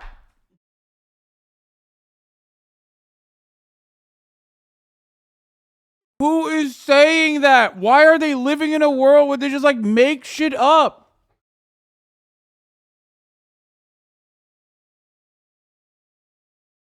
Let me hear it. The source is probably going to be one singular anecdote that he pulled from, like, the Daily Wire or something. Let's watch. Men are inherently problematic, which sounds a lot like men are born wrong. Type the phrase "men are trash" into Etsy, and you can purchase a slew of swag with that phrase on it. When the Obama administration was trying to sell Obamacare to a skeptical nation, they made an ad featuring someone who became famous as Pajama Boy. This is what they put out as an image of the perfect man. The only thing he loves more than affordable health insurance is his therapy cat and Emily in Paris. I don't understand. I mean, that's like really fucking stupid. Yeah, this is dumb as fuck. But it's also inconsequential in the grand scheme of things. Like, why? Why are you hyper focusing on one ad out of like a million ads they cut? So what if he was in fucking pajamas and like, you know, likes the fucking lame shit? Who cares?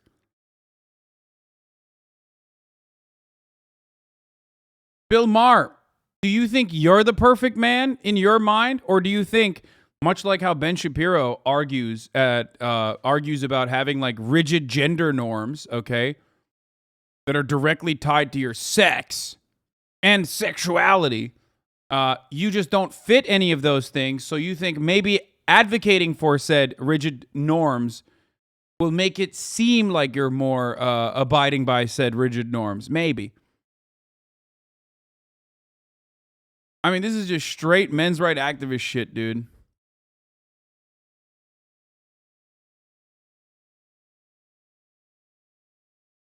He's making fun of a guy that looks literally like a younger... Yeah, this guy does, ironically, look exactly like him. Art on Etsy is a lot more fun when you don't have bitches making it awful. When you don't have a bitch in your ear telling you it's... it's riddled with misinjury. Art on Etsy is a lot better when you don't have a bitch in your ear telling you about misinjury.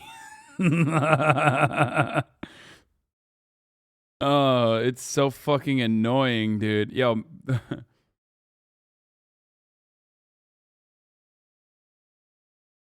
Put out as an image of the perfect man. The only thing he loves more than affordable health insurance is his therapy cat and Emily in Paris.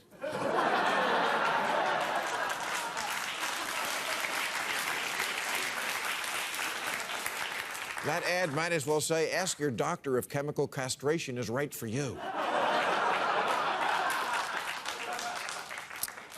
Women have come a long way, baby, and the vast majority of that has been long overdue. And what?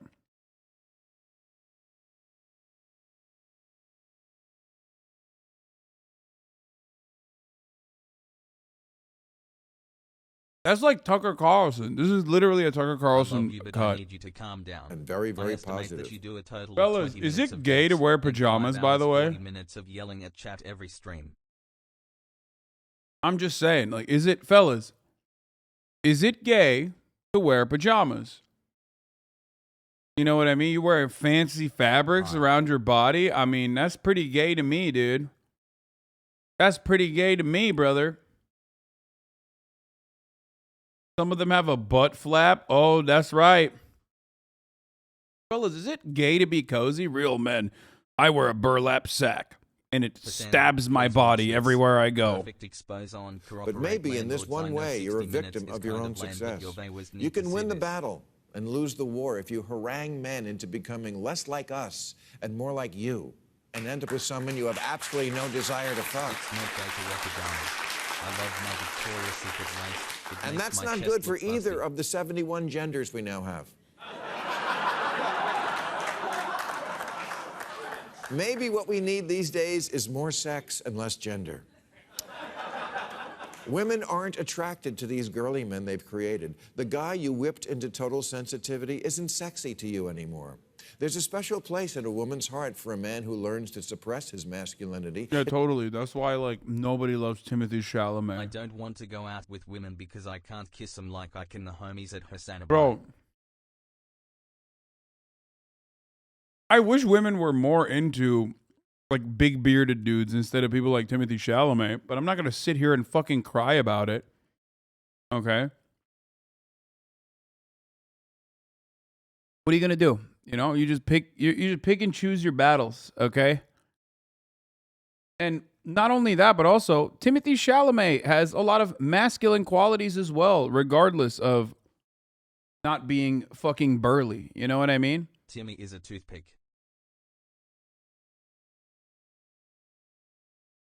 It's wild to think that, like, this fucking dumbass is going to talk about like what women want to fuck when it's obvious we know what women don't want to fuck, and that's you, dumbass. Hassle. Holy shit.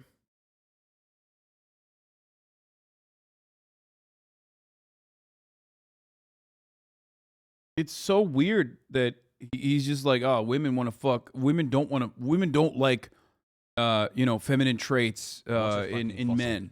Right down to his very thoughts. Literally just have never seen, I don't know, K-pop, I think. It's called the friend zone.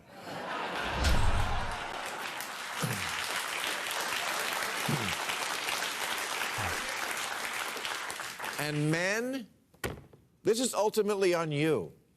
She's not holding a gun to your head and making you a pussy. It's always your choice. Stop sulking. Stop complaining that it's hard to get laid. Oh, you poor incel. Dog, that's literally you. You just did a fucking 7-minute monologue on how hard it is. What? Girls don't want to have sex with you unless you put in a little effort. So put in a little effort, you stupid, lazy fucks.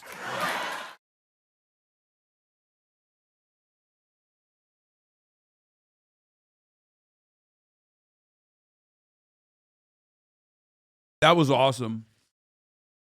That was straight hits, dude. That was fire. You know? I love that. I appreciate that. I respect that. He's killing it. He's absolutely killing it.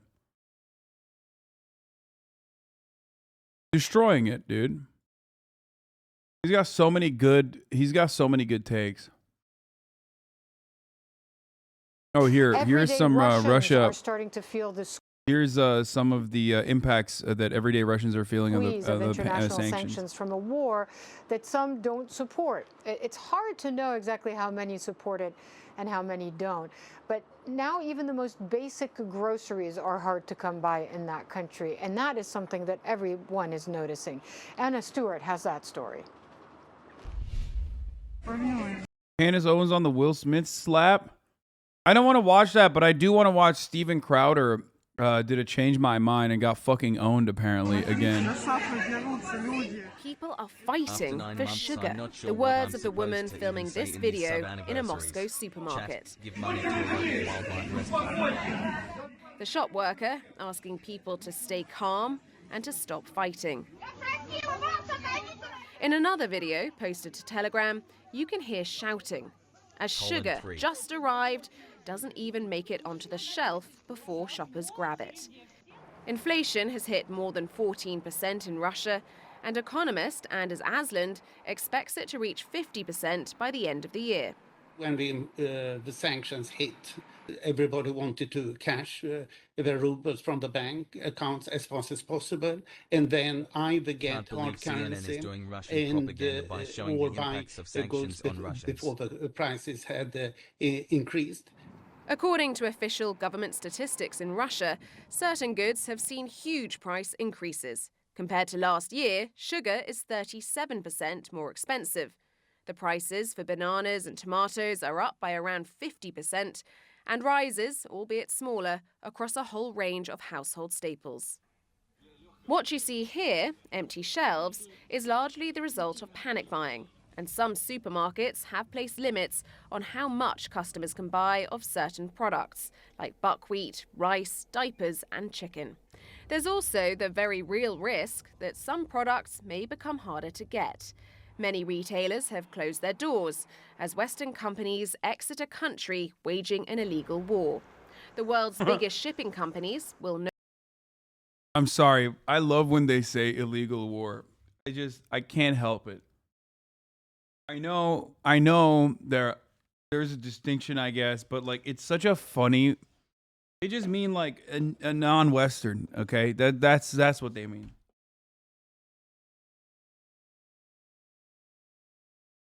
That's literally it. Like that's it. It just means like non-Western war. Okay.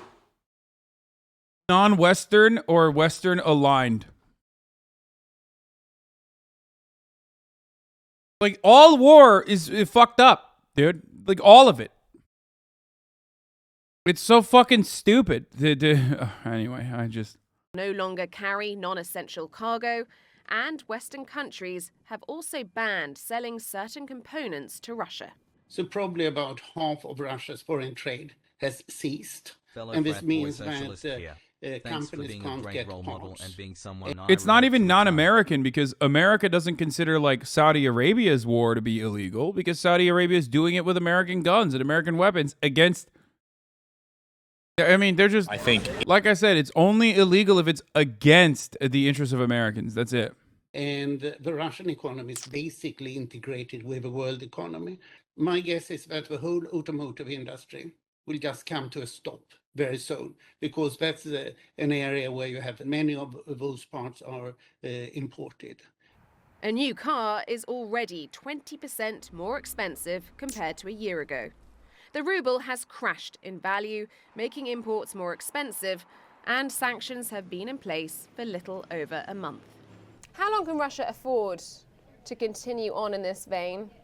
People can run down an economy extremely badly, as we have seen in Venezuela, as we saw in Zimbabwe. The question is when the political forces says, no, this is Your enough. hair looks nice today, Kim. Anna Stewart, CNN, Thank you. London.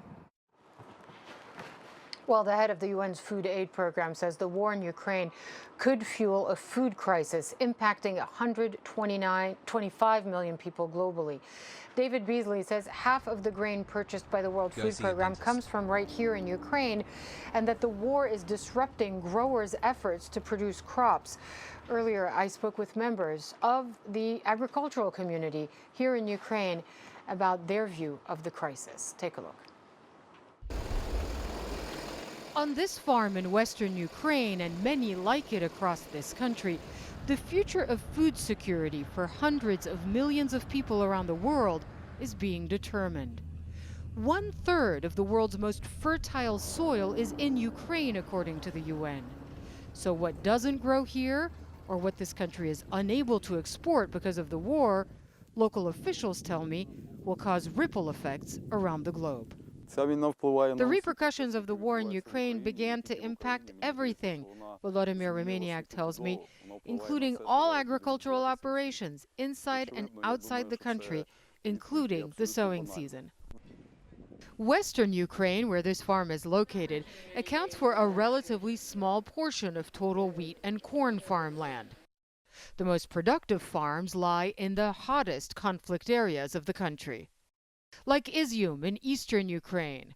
Satellite photos show the extent of the destruction in and around that city. In one video, Russian artillery positions and Ukrainian counterattacks are visible in a field. And the Ukrainian agriculture minister tells me the impact on this year's crops will be devastating. Last season, we have approximately totally 110 million tons. This year, we expect at least 30% less than this amount. It's very, це дуже обнадійливий прогноз. Because we understand that the war is continue and nobody knows what will be tomorrow. And so far this year, the minister says the country has lost almost $9 billion in agricultural revenue. Wheat is usually planted around March and harvested in the summer. But we are told on this farm near Lviv that most farmers in the conflict zone are writing this year off completely, because it's simply too dangerous to work the land. This is already impacting food prices for everyone, but most acutely for people in vulnerable countries. In 2020, 80% of Lebanon's wheat imports came from Ukraine alone, 40% of Libya's, 30% of Egypt's wheat came. Last year, the world grew 778 million tons of wheat. The shortfall in Ukraine and Russia, it's about 1/3 of exported wheat, not total. I mean, we don't. Yeah, I was about to say they're gonna fuck Turkey and Lebanon and Libya, and then what's gonna end up happening is like Western-based or America's wheat manufacturers are going to still rise up the prices. the increased demand in international markets, even if they don't actually ship it over to other countries. And then that will make everything else expensive in our side of the world too. Ekmek bulamıyorsak pasta yeriz Hasan'ım. İyi amına koyayım.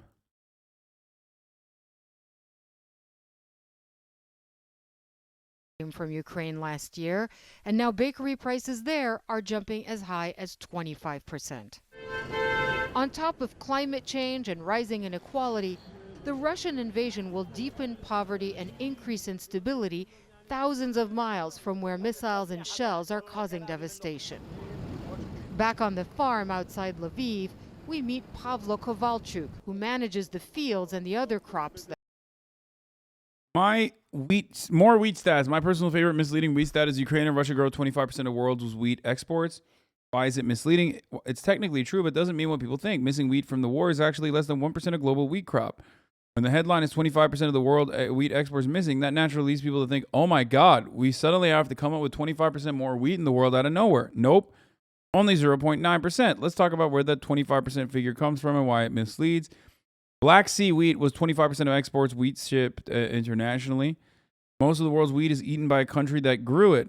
For example, India and China alone grow massive domestic crops and eat most of them. So exports are a small fraction of the global wheat crop. Of course, that still doesn't change the reality that you know, people in Ukraine are going to get fucked. So there's that. Estimated wheat export shortfall from Russian invasion is 7 million tons. Sounds like a lot, unless you look at the total global production, which last year was 778 million tons. The shortfall is 0.9% of the global wheat crop, not 25%. We don't have to suddenly increase world wheat production by 25%. We have to increase it by 0.9%. And the world's farmers already started planting more wheat 4 months ago when wheat futures rose due to a possibility of Black Sea conflict. Most of the world plants wheat in the fall and harvests it in the spring and summer. So planting to make up for missing Black Sea wheat already happened 4 months ago. India went all out planting more wheat, looks set to continue a 3-year streak of rapidly increasing wheat exports.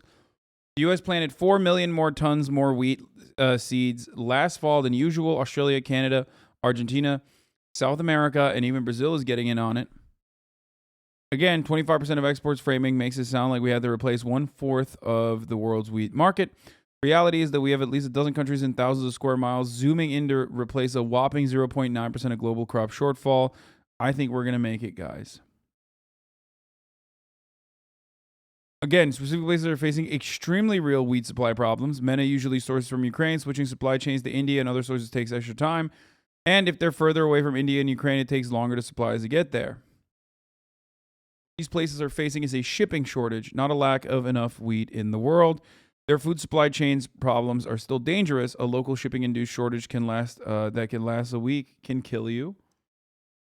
To solve that problem, we got to start being clear on what the problem is. We haven't. We decided it's a wheat shortage, not a shipping shortage.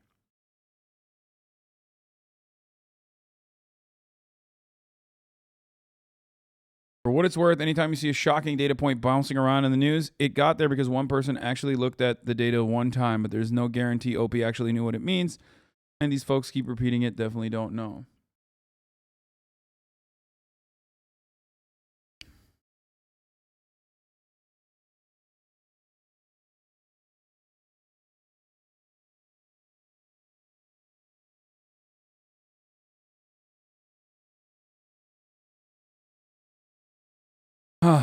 There it is. Okay, so that I guess the fucking owned CNN. That grow here, like apple, plum, and walnut trees. Are you ready for the longer term? If this war lasts a long time, are you ready to dig in and keep working? We have to be ready because we have no other choice. I and all other farmers who work with me here are ready because we are responsible for providing food, not only for Ukraine, but for other countries. Beyond production issues, there is also a shortage of workers.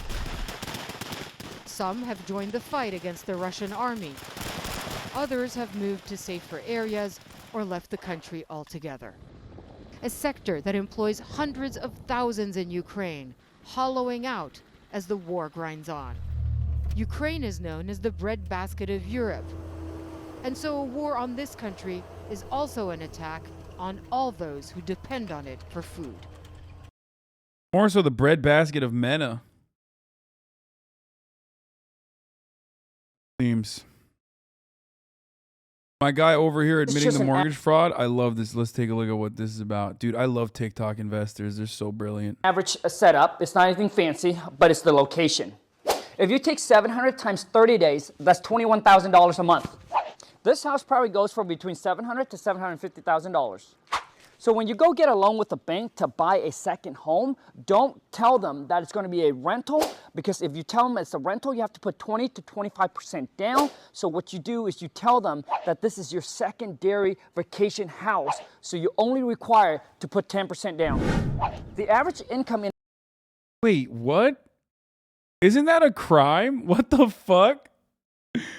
Yo, that's awesome, dude. He's like, yeah, do mortgage fraud, brother. That's sick. It's sick. Does he go to jail, you think, for that? No.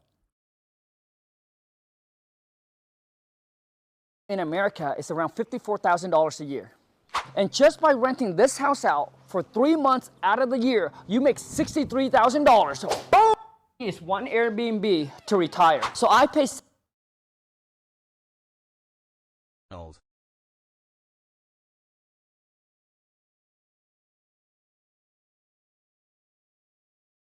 Dude, you guys are so dumb if you're not doing mortgage fraud, straight up. Oh, by the way, DC recently...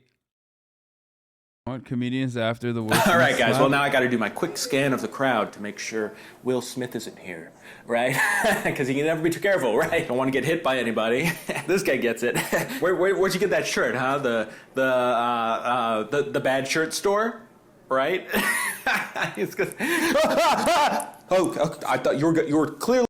Literally can't do mortgage fraud because they won't give you a loan. Shut up, bitch. I have a mortgage now. Okay, I can do a mortgage fraud if I wanted to, but I didn't. Really coming towards me, man. You were coming towards me. I was just reaching for my drink. Okay, well, you can't make sudden movements around a comedian in these times. I wasn't trying to hit you. But, all right, like no fault on you, man. But like you should know better. Okay, so let me just regain my composure real quick. Okay, good one, Chatter, who sent me his own video. Okay. Speaking of mortgage fraud, okay, we're not gonna do the fucking, here, I'll just show you this. Did Batman really think a gamer could stop me? Apparently, FaZe Banks is literally in the fucking video. But for this, we'll need the world's greatest gamers. My God, Batman is here. This is a gamer issue. Batman's a dinosaur. What could he even do? FaZe Banks.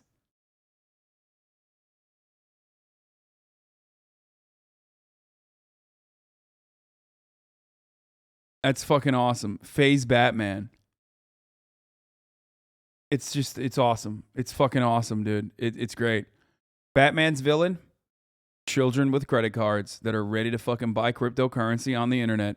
And that's literally just a fucking, that's the perfect enemy of FaZe Clan, okay? They know how to deal with that better than anyone else. They will fucking destroy anyone.